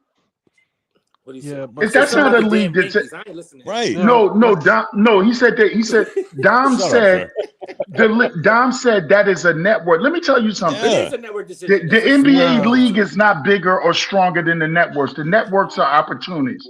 The network will go with anything that works. Caitlin should not. I hope nobody is not thinking we busting her. I'm just telling you that culturally, basketball is supposed to be a culture. That's why we had Earl a girl, Earl a girl. Jesus Christ, man. Earl a goat. That's why we had all of these people. This is a cultural thing. What the only thing I was saying about I enjoy Caitlin. She has deficiencies. I don't like her crowd. I like her fans, but not her cultists. I don't like the cultists. I love the fans because they love basketball. But the thing is, you have to remember something, man. If you bank short term, what I do with my finances, I'm a long-term guy, and then I do short-term investments just to keep like a kind of balance, right? When you think of Caitlin, how you come in. So if I came on here defending Caitlin against Angel Reese, who really, they don't even play the same position. Like they don't even really do none of that. But at the end of the day, if you tuned in to watch Caitlin, and I am online and I do go in the sports group and look at comments. They call me a troll. That may be true. But here's the thing. The thing about it is with Caitlin doesn't deserve the ire. I don't think that's Caitlin's fault at all. But what I'm saying is, what do you do now when you only started watching because of Caitlin, but you're still watching even when she's in street clothes and not playing for a third or whatever it is of the season? Now you have to explain, wait a minute. If you're watching just to see her sit on the sideline, this shit is not going to be long term. I'm telling you now. So why are you watching the games? And why are you enjoying the Fever and Aces series without Caitlin?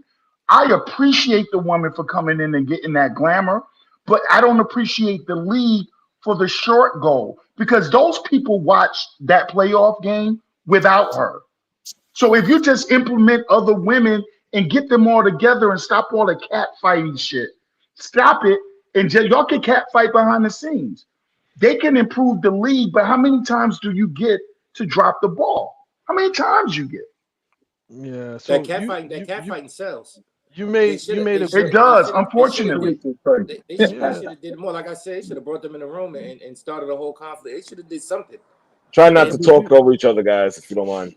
But I'm saying you made an excellent point when you said that they needed to promote more than one player, because there's some really good ball players in the WNBA. Right. Or more than one aspect of who Caitlin Clark is. I'm saying there's more players that bring more to the table, that have been bringing more to the table for many, many years, that have actually accomplished some stuff. Like Diana Taurasi is probably going to be, like, some of her records are probably going to be there for the next 10, 15 years. Some of those records. You got like a bunch of women. Don't like Sue Bird got something similar. Yeah. You got a bunch of women that have really come into this league and revolutionized positions, changed the way positions. So you people are talking about Cheryl Swoops. Cheryl Swoops revolutionized that forward position. That basically she pretty much put it on the map where forwards can bring the ball up, can be distributors in the women's game, shoot jump shots, take people off the dribble. So guess what? She got a right to say some of the shit that she said, because she's walked in those shoes. You understand what I'm saying? So people are like, oh, well, she hating, she this, she that. Who else is qualified to make those kind of statements, if not her? Everything you're saying, Bishop, we've all said before. The point I always try to make is everything you're saying, everything that happened, and in 27 years, they never got out their own way. All the talent they had, all the women that came through this league, all the stars in college, in the WNBA, they just couldn't maintain nothing. And I'm not even bringing Caitlin Clark up. I'm just saying in 27 years, you're in the red. And we started this conversation before you came on, Bishop. It wasn't about individuals. It was about simply, is there something about the game?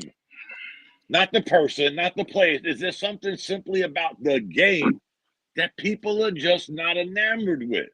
There's got to be something more than, I don't like Moody, Moody don't like me. So that means we stay in the red for 27 years. Right. No, I think we narrowed that down to and y'all management. brought up great points. The marketing, the this, the that, all of this shit that y'all said in an hour and 15 minutes, they couldn't say in 27 years. Mostly Moody, because every time I come, I fuck everything up. No, so it's a fact, Moody. It's sorry. Just a fact. Y'all said shit off the top of your head. Y'all didn't bring up game film. Y'all didn't bring up what player led the league in scoring. Y'all brought up basic shit that could possibly, just possibly, Moody, garner us some attention, garner us some revenue. Y'all didn't once mention a player, a team, a stadium. I think when they first started the league, the problem that they had was they were promoting like alternative lifestyle. Yeah, when they first started the league, it was a bunch of, we talked about that too. It was a bunch of it was a bunch of dykes and man chicks, and they really like, it was like, who's going to take their daughter to see that? Right. You got and again, we said that. Not just that, Bishop. Not to cut you off, Bishop, but y'all remember it was shit like that ran some females away from wanting to be in that league. Right. That's what I was saying when I got on. That's one. You know what's so funny? There's nobody on here that's wrong, because like at the end of the day, we're guys. If you want to know why men are not watching something, don't poll women, poll men. The same thing goes for women. I know that back in the day, my turn off to the WNBA was simply that.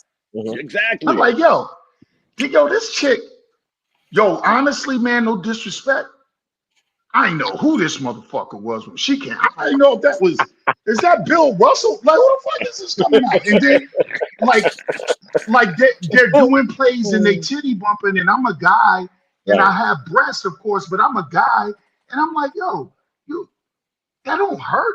You're doing too much. You're doing too much man stuff. So you want to be a guy, but the actual men that we watch, they got 84-inch verticals, and they begin like, they go crazy on the athleticism. So you got to tell me, why would I get in my 84 Hyundai out of a private jet?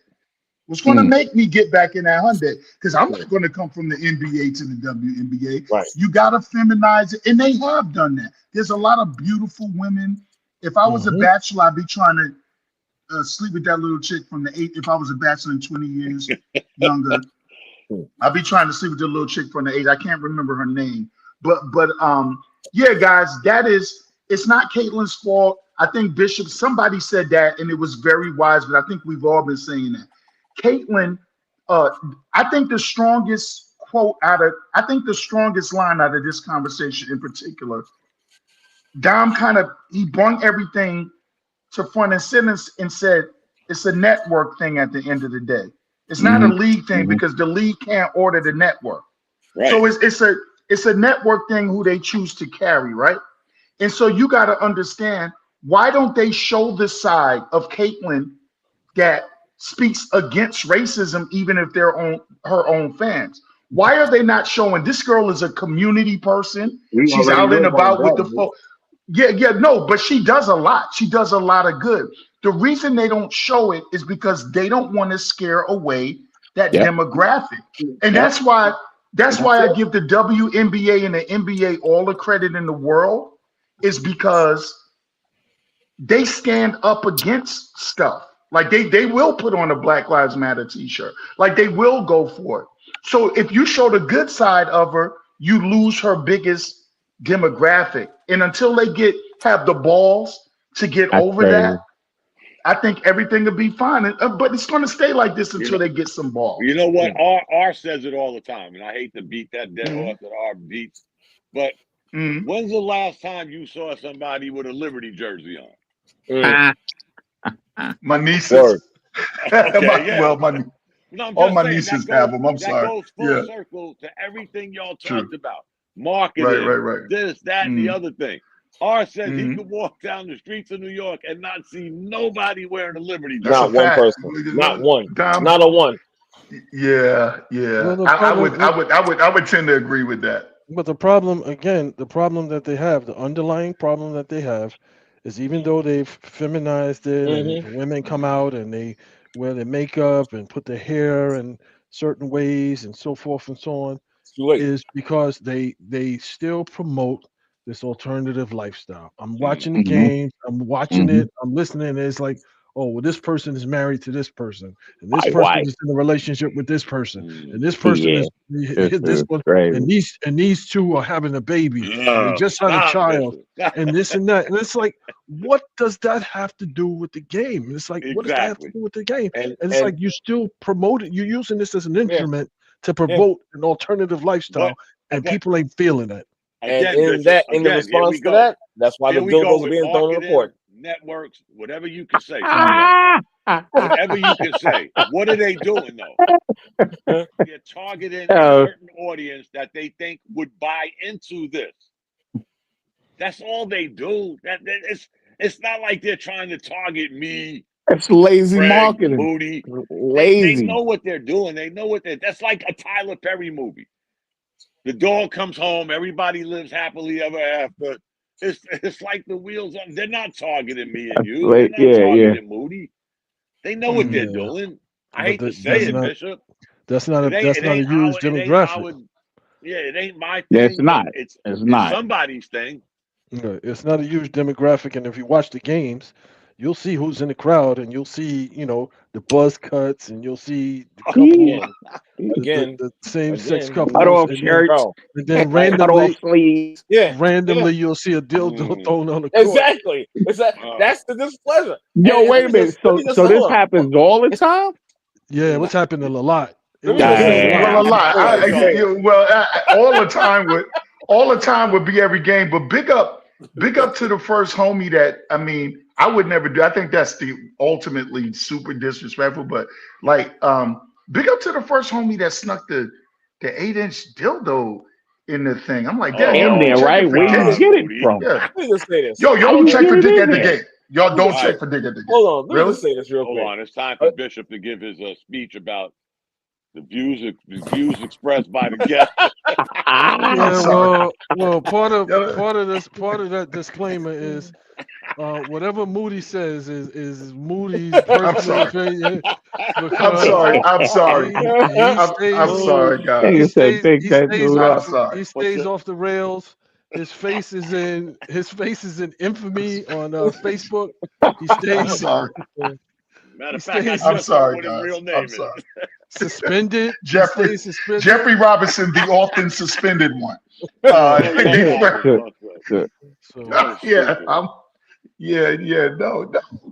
But I think this was a great conversation. I'm happy that we alleviated that. We're not blaming Caitlin. I'm just telling you that anything short term. What's my king that just said that? I think that was the bishop. Is somebody just said you see the people? Well, one of y'all just said that you see the people with buzz cuts and all of that. Listen, that stuff doesn't last when the star rails against it. And so if I get it. I understand market. I understand it. No matter how we get it, let's get this why it is. Let's get it while we is right now.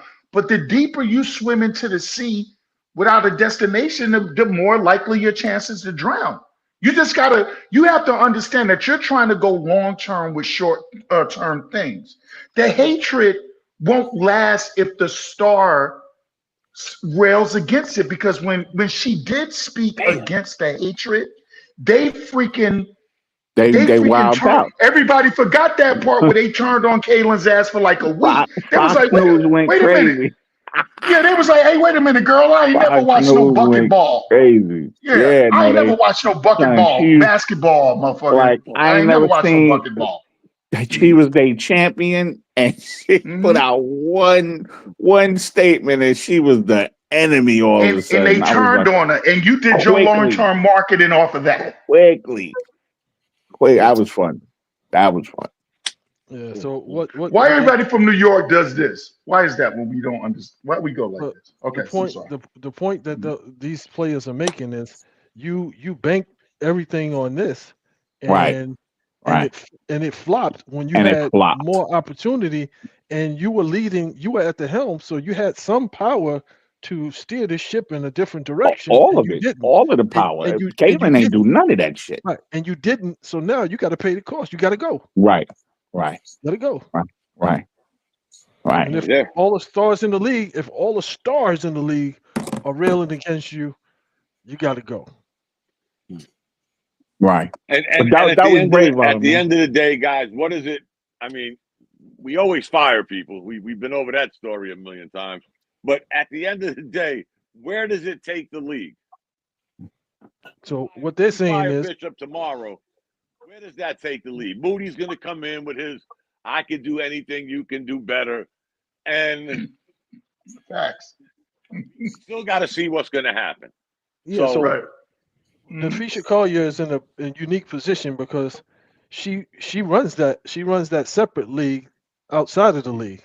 So she knows what it takes to gather folks to get money. She knows how the money is distributed. She understands intricately on what it takes to make it happen. And then when you see somebody that's being deficient and not doing those things, it stands out.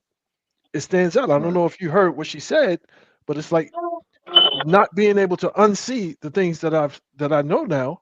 You understand what I'm saying? That's a problem. That's a problem for me. So I could break it down and explain it to everybody who's in the league. This is where the league is coming up deficient. This is why we can't get paid the way we should be getting paid. This is why they come in with this short-term hot cake shit and try to bank our future on this when there's plenty of viable options to do that. Right. And I want to say one thing, then I'm done. I won't speak about this topic again. I'll be quiet till the next topic comes along. They're in the WNBA, it is well known. Players have actually come out against it. Heterosexual women in these WNBA locker rooms were bullied. Yeah. Many of them we talked about that. Yeah, we talked about yes. Okay. Yeah. I'm sorry, guys. That's what I get for coming along late. But what happens is, so what do you think? What you think people? I know controversy sells, but what do you expect people to do, bro? What do you expect everyone to do? So I wish the league well. I'm a supporter of the league. I don't have a problem. I get my nieces tickets to Liberty games and stuff all the time, and they can go choose their seats a lot of time, unless the Liberty are in the playoffs because. Yeah. And so I wish them well, but they are one of the few, just like many women in the world. They are one of the few leagues that get multiple chances to drop a ball with the end zone being right in front of you. They get to fumble a fucking Seattle Seahawks versus the fucking Patriots or whoever that was. They just make they get a chance to be at the goal line every goddamn year, and you get a chance to just give it to Marshawn and go into the end zone. And they choose to run a sweep or some crazy stuff. And as long as they do that, they will remain. Okay, understood. Great yes, sir. Yes. It's been an hour and 40 minutes. I can't believe it's only the 5th inning. I know. I'm loving it though. I'm loving what I'm seeing so far. So I'm not even mad at that. They didn't go for another 2 hours. I don't care as long as the result is results in a Yankee win. That's all I care about. Listen, I got something that's not on the docket. It's in the lane of football. I wish Dave was here because you, Dom, and Dave are big time Jet fans. 0-4. 0-4. This is wow. I didn't see this. I can't lie. I did not see it. But then again, am I shocked? And even with the Baltimore Ravens at 1-3, I don't know what's going on with them either, to tell you honestly. First let's get on the Jets first, shall we, before we break out. 0-4, like I said. Justin Fields, Tyrod Taylor, it's not it. It's not it. And it's a shame because this is a team that's got some talent on both sides of the ball, mind you. And yet 0-4 is not fitting for them. Is it the competition? Is it the scheduling? I have to say no, because the first game was totally winnable by this team. Totally winnable. And dare I say, the last game should have been winnable. But instead of possibly 2-2, maybe even 3-1, they're 0-4. It's not looking good for them right now. Ken, you know, I got to admit, as a Jet fan, the coach is probably responsible for at least 2 of those losses. Definitely responsible for game 1. I would agree. Without a doubt.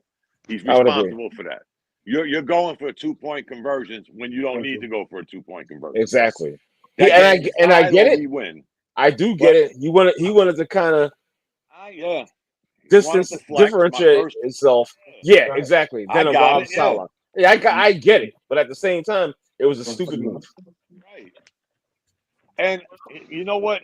I always say this, guys, that I hate to be. It is hard. This is why I hope Craig don't turn his mic off. This is the reason I'm such a Yankee fan, because I'm a Jets fan and a Knicks fan. What else do I have? I mean, listen, you got to stay on topic, bro. Nobody's talking about the Yankees. I'm talking about the Jets. I'm talking about the Jets. Interjecting the Knicks. Interjecting the Knicks. The reason I'm saying this is because I only have one bit of light. I don't have no light. I've been a Jet fan my whole life, and they haven't done shit. I've had enough. They're pathetic. I can't even talk about them. Oh man! Anybody else here a Jet fan or Giants fans? I assume, right? I'm a diehard. Dom, the only thing that says about you, Dom, is you're not afraid of commitment. Good, yeah, I know. Good, bad, or indifferent. And I'm a fucking Jets fan. Thank you, Blanchard. Thank you. Oh, Lord. No, but honestly, they should have won 2 of those games. And I think the 2 that they lost, I know he's a new coach and he wants to prove himself. And right. I think he's trying a little too hard. But that last game, too, Art, they had like a zillion turnovers, 55 million penalties. Again, some of it is discipline. And that's when you have that as a concern, that speaks to coaching right there. Yeah, exactly. That speaks to coaching. You know, so he's got to be. Y'all know me. Not to cut you off, Art. Y'all know me. The last person I ever want to blame is the coach, because I'm old school. I believe players play. You know, when they win, it's a great game. The player did this. It's a players' league. When they don't, we fire everybody. But in this case, I got to give the guy a little alibi. First year coaching, but I'll be damned if he didn't fuck up 2 of them games. Sorry. He truly did. No, he truly did. Yeah, I wish Dave was here because I think we're the only Jets fans. Probably. Yeah. He's also a Mets fan. Or used to be a Jets fan. No, he wasn't. He was I don't know what team R is. Yeah, exactly. I have no team now. He switches up. Hey, Black, is this the last topic? Nah, not really. Okay, can I just give y'all guys, please? I know. Listen, there ain't nothing but love in here, right? It's nothing but the brothers. And y'all know when I precede is probably I'm about to, but I swear to God, okay. So here's my thing. Here's what broke my heart. I just realized it when Don was telling me to score because Lord knows I love my goddamn Yankees, bro. I don't give a fuck. Yo, listen, but hold on. I don't care if we don't win in 99.9 years. I love my Yankees, but respectfully, I forgot the Yankees did this also. I know this is going to be unpopular. I am not judging anybody for what they do. I only speak for myself as a man. I had to, and this kills me because I try to keep up with my G's. when the NFL looked at people of color and people of choice in the face and said, "Fuck you. We're going to honor this open white supremacist," I had to stop watching football. And I did not want to do that because I grew up playing it and I love it. And I don't want to say that anybody that does it is wrong. I'm only talking about Moody. I'm not talking about anybody else. I just realized that the Yankees did the same thing, and it's going to make me not watch because as a fight instructor, as a weapons instructor, as a writer, as a father, as a husband, as all the things that I do, I have to lead by an example, and I have to tell people that you never let somebody spit in your face and you turn the other cheek and they spit it in again. By you doing that, what you told me is that you do not care about me. You do not care about what this person was speaking about. And you don't care about the millions of militia that are out there training, because I've been to these sites and they're out there training with Trayvon Martin targets. They got Oprah, Barack Michelle, they got his children. And so as a matter of conscience, but as a matter of me, as a just my stance, I just don't really know what's going on in the league. But I need you guys to know, because I've had to reiterate that to so many people. It's not judgment on anybody here. It's hard to just get past sports, man. It's hard. That's all I've ever known. Like, it's hard to stop doing it. So that's just my take on that. And that's why I don't know. I had to stop it. I've been on that boycott for 100 years right now. Miss me some fucking football. But you know what? You're not gonna do that. You're not gonna do that. You think that this is the first time? You think that this is something that is like not happening behind the scenes before any of this Charlie Kirk happened, or before any of this other stuff happened? Yo, none of these teams care about anybody. Only thing they care about is none of them. I know. I'm sorry, Bishop. Go ahead. I'm sorry about that. So the whole structure, if you look at how football is structured, it's a racist structure. You know, one person gets the lion's share of the money, and then the others have to fight for, and it's not guaranteed. You understand what I'm saying? It's if you voice any sort of discourse with the status quo, then you blackballed. And football is one of the few sports that it's like you're gonna get hurt. It's just a matter of when, and your money is not guaranteed. That's pretty crazy to me. And it's not like they don't have the money that they can guarantee, but it's just the structure, the system. So just because it's out front right now doesn't mean like it's happening before these instances. That's the point that I'm making. Can I give you just a quick bit of pushback on that? Don't think that I'm absent or understanding that, because I'm not. No, I agree with you. But the thing about it is, the world is evil. Because if I'm going to boycott everybody that's evil or racist or whatever, transport, whatever people are, then I probably won't have a water company. Or like, there's some things you got to do out of necessity. Football is not one of them. And like, if you're going to sit in a corporate boardroom and you're going to talk about me, how to devise against me behind my back, and I know it, whatever. But when you become in my face, I have a tendency, I tell everybody, I don't have another cheek. I ain't no Christian. And when you smack Moody hit you back. I will dispatch you as quick as I could possibly do it. You are not going to sit here and honor a man that has men training to kill me, which he did. You're not going to sit here and honor you, and I'm not going to sit here and watch that. I don't care what you did before. I'm talking about the now. Men cheat on their women and vice versa. We love our friends, but sometimes Dom might say something, and we love R, and Dom might say something that's not hurtful, but something he wouldn't bother telling R only because it doesn't make sense to hurt his feelings. Maybe just says, when he does that, like, y'all may get off the phone and go, man, I love Moody, but God damn it, could we put like a buzzer on this motherfucker when he starts? I'm not, but listen, I'm not mad at you for that. I'm not mad at you because you're correct. But what I'm saying is, my individual, I'm only going to be a man in this world. I'm only going to be one man in this world. And so my principles dictate that when you tell me that you hate me, I hate you right back. And I will treat you accordingly. And so again, I don't want anybody, it's not judgment. I'm just talking about what I'm doing. So I don't need to know what they've been doing and what corporations have been doing. This time they told you directly, they said, fuck you. What are you going to do about it? And nobody did shit about it. Like, I did it as an individual. That's all I'll say. It was only 14. It was only 4 NFL teams that didn't do it. Right, that didn't do it. So that's loud and proud. That's for me, it's loud and proud. But I could care less because I ain't participate one nickel to the motherfuckers in 100 years. So fuck them. But I'm saying if you listen to the spin. But I'm saying if you listen to the NFL, if you listen to the spin that was put on it, this dude was a saint. They was gonna do that.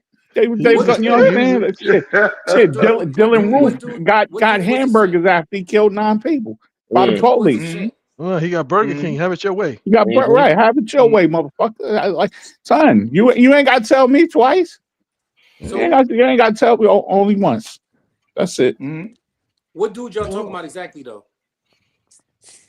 Moody was Charlie Kirk. Moody was talking about. I was just saying why I'm not up on.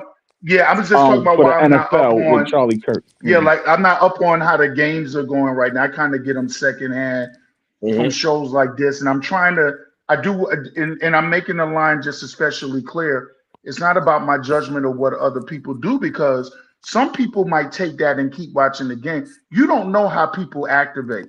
There are some people that they social justice warriors to the nth degree, but they may watch the game, but they're doing so much more that matters more than just watching the TV. I was just talking about my personal thing, how I'm not keen to being spit on. I'm not keen to it, and so I have to go with my heart. There are young children that are under me. I have a child. I have nieces and nephews, and I need to be an example. So for me, I tune out of these things, and I just remember that the Yankees did it too.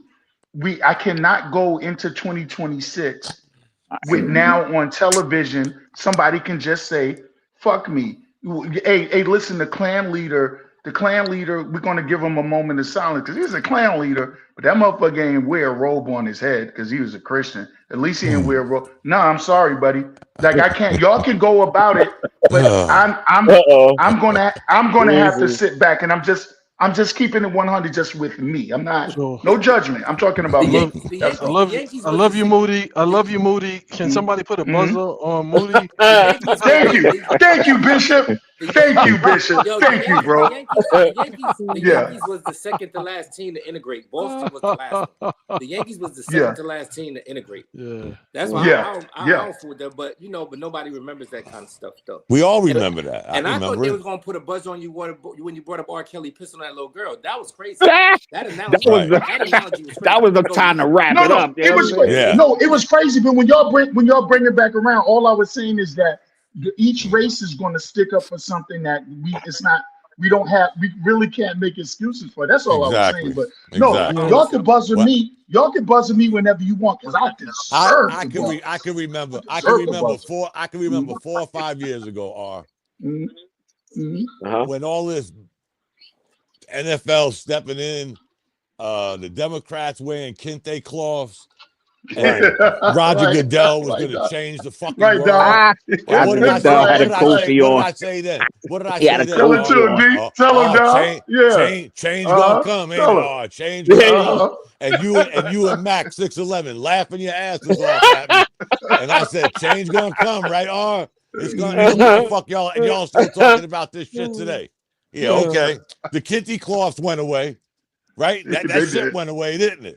And what happened? Ain't a damn thing changed. Nothing. Ain't a fucking thing changed. Democrats are the WNBA of politics. They're the fucking devil. The Democrats are fucking I don't believe in none of them. They're the Washington Generals So we'll move on. I don't want to get into that. So all of them are the same game. I think that's listen. They're the same. They're the same game. But the thing I'm getting at, Moody, the thing I'm getting at, without going too far, right? The same people that sat there are with them kente cloth are still talking the same shit. How many years ago? Yeah, that's true. I mean, Dom, if you write, you write. You write. Everybody tell somebody when they write. Everybody's regurgitating. Again, I don't even think Bishop was on with us back then. But we laughed about the shit, because we thought it was funny. Remember? It was hilarious. Actually, Mac is the one that kept making me bring the shit up. Because he kept sending me the picture. And I'm like, this fucking guy won't let this shit go, man. So I kept saying, oh, remember Sam Cooke? Roger Goodell said, change gonna come. Exactly. Change gonna come. And 5 years later, what change did you see? Same shit. We saw Thank you. Thank you. But you saw this with the Colin Kaepernick. You saw this with That's Colin what it Kaepernick. started with, Bishop. It was that and I guess the George Floyd thing and Roger Goodell trying to take the high road. I'm like, this guy's a fucking clown. You know, the Kente Club took me over the top. You remember that, Moody? Yeah, I do. Again, it was Mac 611 that kept sending me this picture, and I'm like, yo, man, let it go, Mac. Then I said, fuck it, I'm gonna ride this till the wheels fall off. Now, God rest his soul. Exactly. But 5 years later, these same fuckers talking the same shit. He's rolling over in his grave, man. Hey, guys, I know. So we getting off that. We getting off that. I understand that, but I gotta tell y'all, I don't smoke. Like I don't smoke. I got a house full of hard liquor, and I don't even drink hard liquor. I just keep it for my loved ones that come through. Good. I don't drink. That's nothing against drinking, guys. Whoever drinks, I'm sorry. I don't mean that in a bad way. I just stopped. Light beer, but here's the thing. You know how cigarette smokers. You know how sometimes like cigarette smokers, they use the cigarette to relieve stress. When I saw the Kente claw, it was the first time in my life that I was going to go to the store. Bishop, you better not be talking about buzzing me in the hand sign, bro. I was going to go to the store and get a pack of Newports, bro. No, you weren't. Just to smoke, because when they wore the Kente cloth, I just felt like I needed a Newport. I was like, let me see if this nigga TV. I'm glad I ain't see. You didn't see that live? Yeah. Nah, B. Again, man. Live wasn't I've been tuning out these motherfuckers like a little before. Matter of fact, where's Ronan? Man? Ronan was with us. Yeah. Remember? And then I'm telling you guys, man. Other than all the bullshit we talk about, serious, man. I've had some fun with these clowns. Remember the what was it? The COVID and the toilet bowls and Ronan talking about my grandparents. Oh fuck! I don't speak. Do me a favor. One more chance. Oh, I got TV on in the back. Yeah, no, you sound muffed, Anyway, I don't preach about it too tough. Only to my AX. Because look, Dolan is a huge contributor to Donald Trump's corpus. You understand what I'm saying? Absolutely. So, I mean, I can be conflicted as I want to about everything else, right? But I choose to be. You know what I'm saying? You can say what you want to. I love my Knicks, right? And it like the shit got to be so egregious. Right, ain't nothing come to the point where NFL did with the Knicks or Dolan. You know what I'm saying? Nothing nowhere near that shit.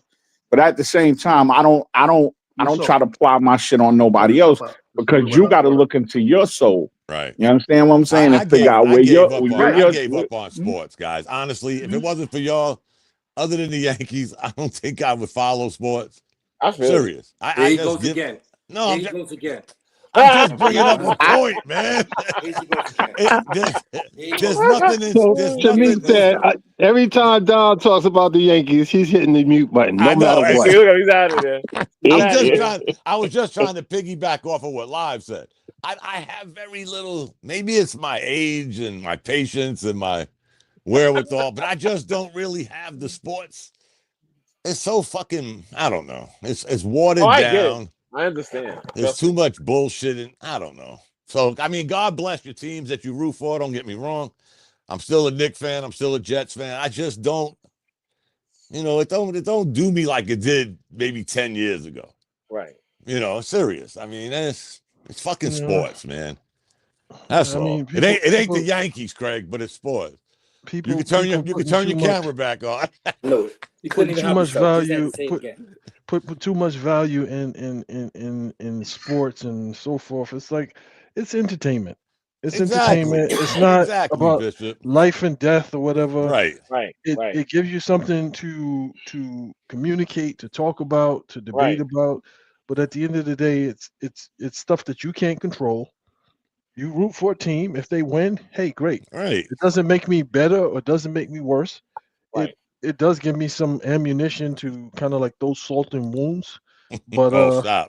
Craig, but see, after you start pledging allegiance to some damn Charlie Kirk, that part eliminates all that. Yeah, and with the Bishop, I'm gonna wholeheartedly disagree with you, and I would love to debate that fact with you, fact for fact.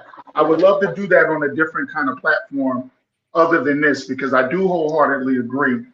But with that being said, again, guys, I'm not worried about what the next man do. That's why I don't gossip. Yeah. That's why I'm not into stuff like that, because I worry about Jeff. And that's my conviction. Men have different convictions, and God bless everybody conviction, but I would wholeheartedly disagree with that. I look forward to having that conversation maybe sometime down the road. Hey, yes, sir. I'm gonna piss Craig off one more time. Oh shit! No. But I told you that kid was smooth before we started the show, didn't I? You did say so. Yes. But I want to say something else too. Like when y'all talk about going to games, that's one of the reasons why. Like my excitement to go to games and stuff, it's just not the same. I'll catch it on TV, but if not, that's why it's like, hey, let's go to the game. I'm not really. You're not with it. You're not with it. I don't have the same passion for the sports. Okay. For social reasons too. Like I boycotted it for 2.5 years. Right. So it took a lot of energy out of me. Like if I catch it, I catch it. If I don't, I still love my teams, but it's not with the same passion I had. So I understand where you're coming from with that. I'm along those lines. I'm definitely along those lines. Unless it's the Yankees. Yeah, the Yankees. Jesus Christ, that person. Dom, you doing that on purpose? Hey, look, y'all guys. He knows y'all guys, man. I know there's buzzer hand signals. I get it. I'm not done. Dom, you're doing the Yankee thing on purpose because you know I'm weak. I know. I was telling R before we came on the show. Again, I hope Craig keeps his fucking pitcher away. I told you, R, that kid was that pitcher they threw out there tonight. Yeah. That kid is smooth, man. See, you made it go. 11 Ks, 7 innings. Not bad. I don't know. I told you about it. I gotta give it to him. You did. I was like, who the hell is this Fittler guy? I was like, what? You can turn your camera back on, Craig. That's it. He's talking about the Yankees no more. He's done. Matter of fact, let me do this last thing. This is it. Little unhinged real quick. Who's worse? I don't know if you guys saw. Yeah, who is worse? The Simps or the prototypical IG/OnlyFans females? I'm gonna go with the Simps. I'm right there with you. I'm gonna go with the Simps because, guys, why the fuck are we just giving shit away to these lowlife, these bums? They're bums. They're fucking bums that just look good. But other than that, they're bums through and through. I don't give a fuck. That's what they are. Yeah. I want to answer this question. I'm going through my guys. I'm going to answer. We're giving out money away. We're giving out money and time away. They're fucking bums walking around with Dorito dust on their chest. Fuck that shit. Oh man, they eating the Doritos laying on their back. my thing went out again. God, I couldn't hear you. Wow. What unhinged are, Bishop? What happened? Yeah, that's a lot. I think it's time for a disclaimer from the Bishop. Yeah, there's a lot of anger when it comes to. It's like, geez, like we don't need. Hey, Bishop, we don't need this. I never thought anybody would eclipse me. Jesus Christ! Wait a minute, guys. Hold on, Bishop, can you hear me? Yes, I can. I missed the part. My mic went out. What was R talking about? So R just went ODB. He just spewed a whole lot of vitriol. We don't need a disclaimer. We need a prayer. We need a group prayer. It's like, yo, what did he say, Bishop? Yo, all right, you can repeat it. I'm not going to repeat that. I'll repeat it. What I'm saying is, again, why are we paying not just attention, but these guys are tricking. They're paying money. They want to impress these chicks, man, and they're nothing but bums. They're fucking bums, walking around like their shit don't stink with fucking Dorito dust on their chest. Yo, fuck out of here. Fuck out of here. All right, go ahead, Bishop. Now you can chime in. Okay, Bishop, please put the notice out, Bishop, please. It's like, Father God, in the name of Jesus, let's I got it's like, Bishop, we need prayer. But tell me I'm wrong. I'm spreading oil on my computer. Wait. With all that, tell me I'm wrong. Tell me I'm wrong. Oh, so you tell me I'm wrong. Woo. So one of the things that we have so guys, I don't understand it, but like when I was single, I'm not paying money out unless I'm getting a return. So these guys are throwing money away just to get a picture. Exactly. It's like that. Is that their fault or is that the guy's fault? It's the guy's fault. It's the guy's That's fault. A good point, Bish. It's the guy's fault. Yeah. I'm looking through my friends list, guys. Hold on, y'all keep talking. Yeah. You're trying to make sure. No, I'm trying to see how many IG girls I cheat on my wife with when I leave out of state. I hope she don't. Give me a second. God, Jesus Christ. Oh man, dude is out of control. Hold on, give me a second. Give me a second, please. By the way, my wife is down here cracking the fuck up, looking at me, bro. He's smacking the shit out of you. That's why you turned your camera off. She'll do that later. Yeah, that's why I had to come outside with the black eye because she's quick to it. I told her how to fight. She know who she married. She know who she married. Yeah. Nah, I'm only joking. I don't like IG. I mean, I follow. I like the fitness stuff. Here's the thing, fellas. For men and women, let me say it. I don't go anywhere and do bad stuff. I've been around, and so I'm good. I have a beautiful wife. She's awesome. She's one of my right hands. So that would be like, I tell people about cheating because I haven't really been a scumbag in a serious relationship, but like I've in the past. But once I got married, I did have the luck of marrying a friend, and so the mistakes I've made. I got married at 25. I'll be married 30 years in April. So some of the early mistakes I made. Thank you, brother. It's been full, man. And like some of the mistakes that I made earlier, trying to rein myself in, as I begin to age and realize that with my particular wife she's one of my best friends. I know that sounds really cliche, but she's like my dog. You know, yeah. And so it's like when I equate cheating on her to stealing from my man's in there. You see what I'm saying? Like, it's the same thing. Like, if you steal from your boy, that's the same betrayal. And so with her, she's dedicated to keeping me satisfied. Now, I do go away, and I do have flashbacks of being on the road with sports and music, and I do have flashbacks of sleeping with women, and don't even know who it was. It was somebody. And I know that I did it, but I can't recall. Men are responsible for all of women's fuckery, and women are responsible for all of men's fuckery. Because if every man was like every man on this phone right now, we would not pay you. If you want to shake your ass, I'll view you. I'll watch you because you just shake. I don't like twerking, by the way, guys. But I'll watch you and I'll do all of that stuff. But I never blame a woman for what men we fan the fire. You know, when a woman gets on there and she whores herself out, if nobody pays her attention, then she could go be where her intellectual level is at, probably work at, I don't know. They still pick tomatoes. They still got people out there like that. They can go, like she can go do something other than that. Attention is a beast. Attention is one of the biggest drugs. It's one of the biggest mental narcotics there is in the world. So when you see women walking with men with skinny jeans on and their shit is off of their ass, And these niggas got 18 bullet tattoos on their face, ain't killed nobody ever. That's not the guy's fault. Women accept it. What the opposite gender accepts is their fault. Don't blame the hustler, blame the game. The women. So when you see these, there are women that are making NBA money on what's that, y'all? OnlyFans. Yeah. Yo, come on, man. Come on, bro. Like men are strictly responsible for the attention. If every man just goes, bitch. You know what I hate, R? What's that, brother? I hate when guys like Moody say how long they've been married. Because it makes me think how fucking old I got. Right. Dom, you're young though, right? We're about the same age, ain't we? No, me and ours the same age. But I've been married 42 years. Y'all look young, man. Y'all look good, brothers. Y'all look great. What do they say? Oh, I don't look like what I've been through. Yeah. For real. Yeah, me and ours the same age. I think we're 61. 61, brother. Yeah. I'm 55. Am I the next oldest? I think David got me, right? Nah, David's the youngest. David's the youngest. I'm the youngest. Bishop's the youngest. Bishop's the youngest, I think. No.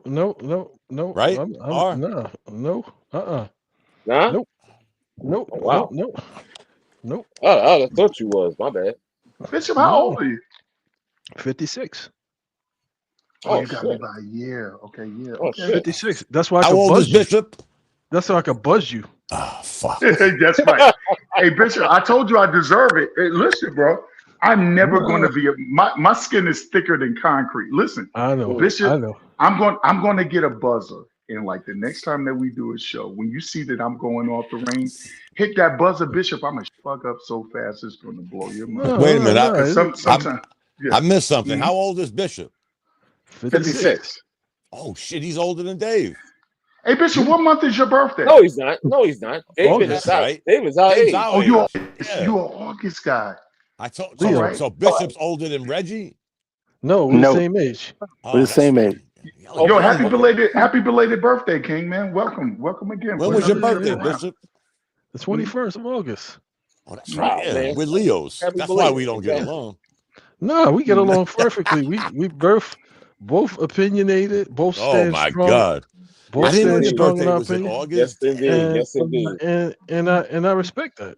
Hey, does anybody know that guy that just joined the group today that I approved, Greg Robinson? Okay, if he's real fucked up in the head, he might be kin to me. Wow. No, it was somebody named Greg Robinson, I think.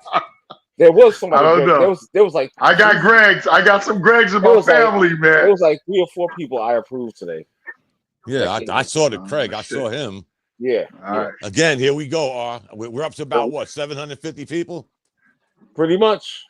That's right. It's only going to get better and better as much as this implementation of sports and life. See, this is what we keep saying, though, Moody. This is what we keep saying. I say this all the time because R always starts off with like, share, subscribe. Exactly. And I said it a long time ago. We got 712 now, R. 712 members. Right. And we're getting 2 fucking likes and 2. Don't worry about that. No, let that. Hey, Dom, trust me. Facebook a million times. Yeah. Help a brother out. No, Dom, let me just tell you. I started podcasting in 2007. This is real talk. Right. I started podcasting in 2007. At the time when we started podcasting with Mr. Moody's Neighborhood, which they took off the air because they said we did copyright infringement, even though we asked for clearance and they said yes. Because something we would do. Okay, so that's okay. But I started in 2007. There were barely any black podcasters. Nice. There were barely any black podcasters really talking in numerity. So it was like it's only one here or there. We came with a different kind of show. It was raw. It was unadulterated. But people started. So we turned into the darlings of the black podcast. Shit, look, we were like the people. And then I got with Sean Garvey, who that's with me and my man getting ready to link back up again next year. It was the Jeff is Moody show. Y'all guys can go to Spotify. I can just Google Jeff is Moody. It's me on the phone, just with worse manners. Because I have really good manners when I'm talking to you guys. And so, but I only talk about life. I might talk about sports. Anyway, long story short, let me tell you something about those likes.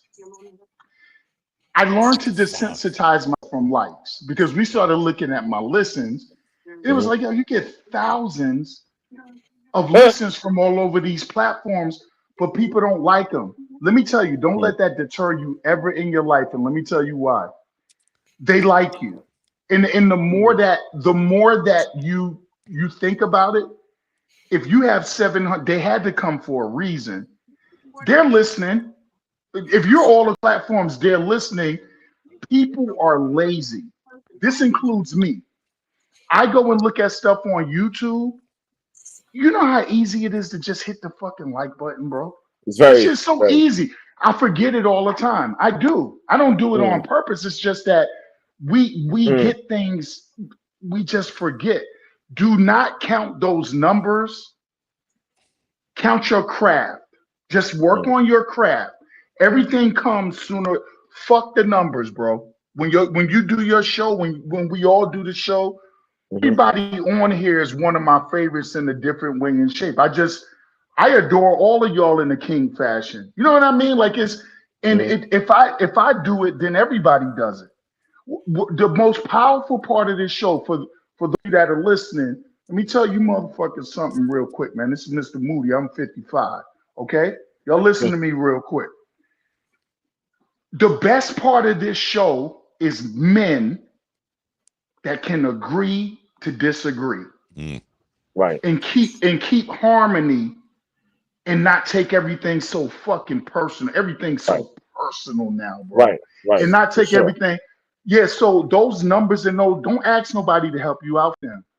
Because they'll come around. Just keep doing what you're doing. That's all I wanted to say. Because I'm talking that from experience. Just keep doing what you're doing. Fuck the numbers, man. Just do your shit. I promise you. If you rant in incel manifestos, I don't know, dude.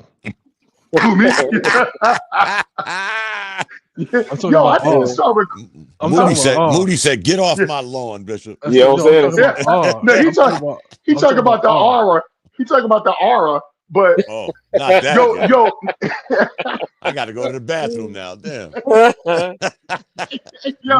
Sounding like an incel. Like, I will say, yo, Black man, seriously, bro. Yes, sir.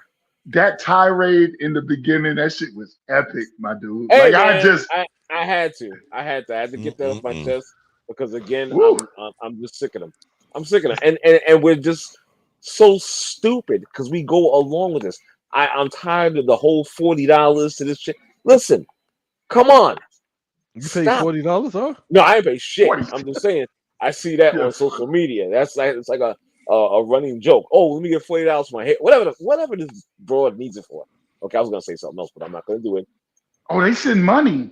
Oh, you send the money. They send money. Oh, yeah. They send money. Okay. They send money, and based upon how they look, they have these expectations. I don't give a fuck about your expectations. I don't care. I don't even. Let me just say this real quick. If I see something, if I see a woman that would be considered attractive or whatnot, I don't even consider it attractive. I consider it a problem.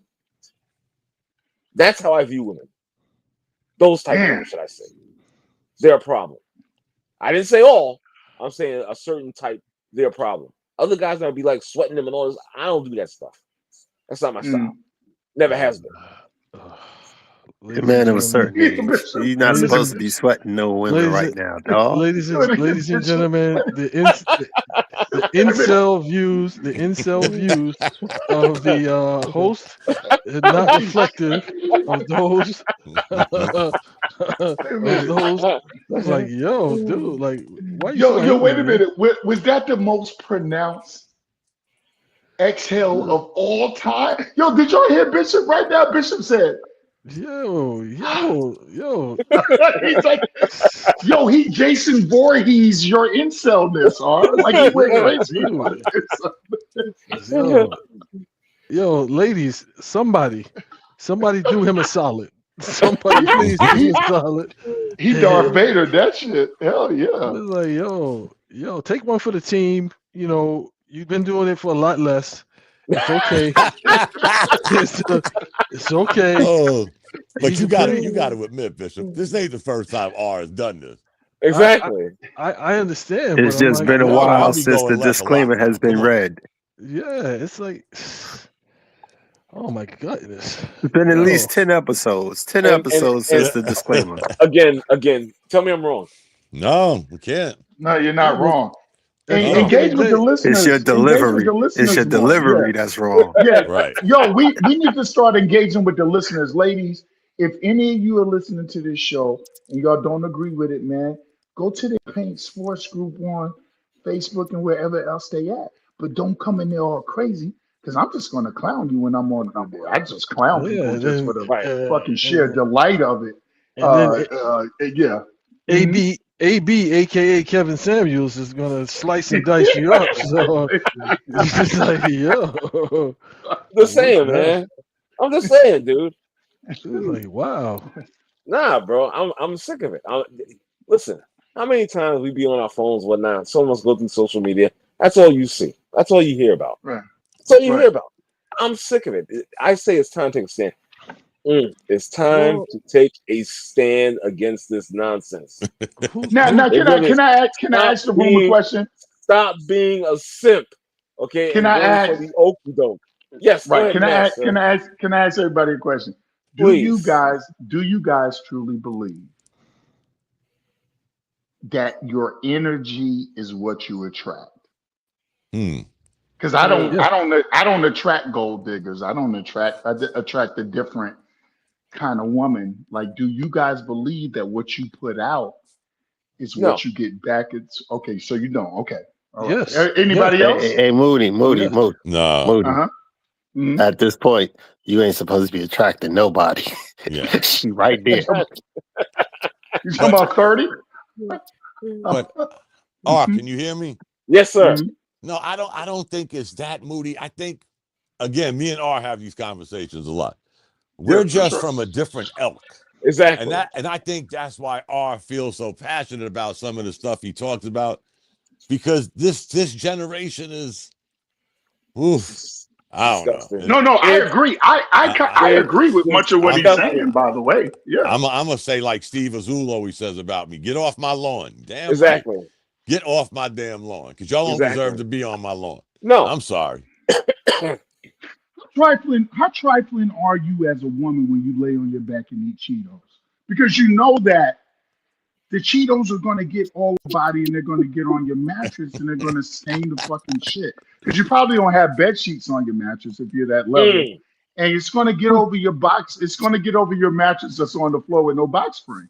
All I'm saying is, I think that any point in time, when we see women from our perspective, because he loves women, he respects women, but we do have to start getting harder on the ones that don't deserve respect. You know, it's kind of like what I said. I'm not a cheek turner. I don't turn my cheek much. And like my thing is, women that are out here, when I see you twerking and I see a baby, a 2-year-old baby crawling across your dirty ass carpet. Come on, man. I just don't like traditional. I would rather a photo of a beautiful woman than a twerk. There's something about twerking that just turns me off. I don't know what it is, but it just turns me off personally. It turns me off. So when I see you doing that, I just try to make sure that I don't disrespect the rest of womankind for you. I just make sure that I don't let you represent everybody else. It's so pathetic, Moody, that everything you're saying, are saying, we're saying, it don't matter. It's all about the likes, man. If I could get 1,000 likes for this shit, I could give a damn what you say, Moody. I don't know you from Adam's house cat. I don't give 2 shits about what you say. I got 1,500 likes. I don't give a shit. Exactly. Bishop's gonna spray some holy water and say a prayer, but I'm still getting 1,500 likes. There you go. Kick rocks. This is the world we live in, Booty. You know it. We're all of that age. Me, you, Reggie, Frank. You know, we just look at shit so differently that it's almost like we're wrong. We're Exactly. wrong for even 100%. thinking like this, Exactly. Moody. Hey, Some real bullshit. can I tell you all what I saw in 2025? What's that? In Japan, the Asian girls are twerking because you don't want to. You're in the Matrix. Yeah. Over there in Japan, because you might get yourself in the wrong kind of situation. You're chopping up for some reason. Girls following the American culture leads all. The Asian girls following that. Yeah, but they're out in the streets twerking, and I was like, so I already don't like twerking, but the fact that you should not be allowed. We got to start getting penalties and jail time if your ass is flat as a pancake.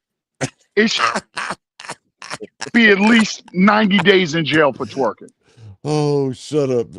You should not be able to twerk on a cake. Like, to me, it doesn't make sense. Oh, my God. Twerking in Japan or twerking I don't like twerking, period. I just don't. It's just something.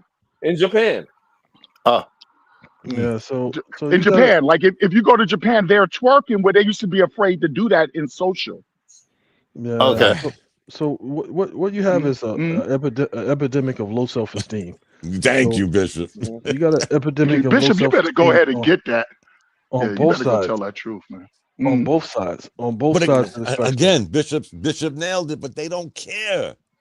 Right. Come on, guys. Stop. Yeah. I'm getting this money. It's all about the likes. This is Reg, all y'all have heard me say a million times. Social media is a gift and a curse, and it's become more of a curse over the last 5 years. You got that? Well, serious. Indeed. Serious. This is facts. You better believe it. Mm-hmm. I don't care what Steve Azul says about get off Dominic's lawn. Get off my lawn. Get off my lawn. Exactly. Please. You're gonna keep cutting it as well. Get off my goddamn lawn. Damn. Get off my goddamn lawn. Exactly. And I say the same thing. You know what I wish though, Moody, Bishop? I wish we had some younger guys come on so that we could get a different perspective. I would probably roast them. Because I don't understand them. Right. I probably roast. I would get confrontational. I already know that. But I know at the end, we can still like Moody always says, agree to disagree. But I would just like to seriously hear, let's say somebody in their mid 20s, maybe even I'll go mid 20s, not 30, because 30 you should be out of that box. Hey, Dom, do me a favor real quick, Dom. Come on. Okay, this is what might happen. Dom, I'm gonna be 23. I'm gonna be Dom real quick. Dom, me a question about dating. I'm now 23-year-old Moody. You ready? Go, Dom. I'm a young nigga. You go. I'm young. Go ahead. Okay. What are you looking for? Just ask a question. Right. What are you looking for in a date? You know what I need? I want a couple of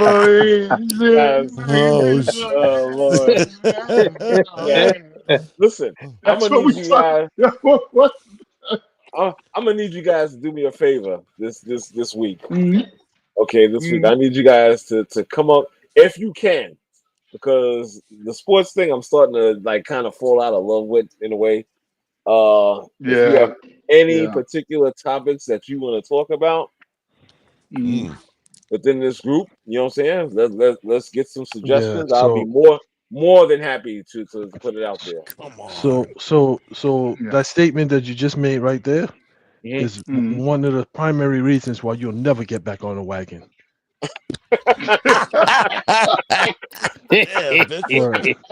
Never getting back on the guy wagon. poured his heart out. What are you talking about? What the fuck are you talking about? Orange really, he's giving it his all, bro. I know. I'm falling off the wagon and this and that, and the sports thing is not really doing it for me. This and that, blah blah blah. It's like, you know what? You're never getting back on the Nick wagon, dude. I don't care if you bend the knee or not. After making a statement like that, I'm still a Knicks fan. I don't care what you say. Okay. I don't know which Knicks you're talking about. The New York Knicks. That's a good idea. Or as long as we keep it, Of course. PG. We ain't never gonna do that. That's not gonna happen. That's not gonna happen. We don't do PG. Is this your way of uninviting me? Like, what are we doing right now?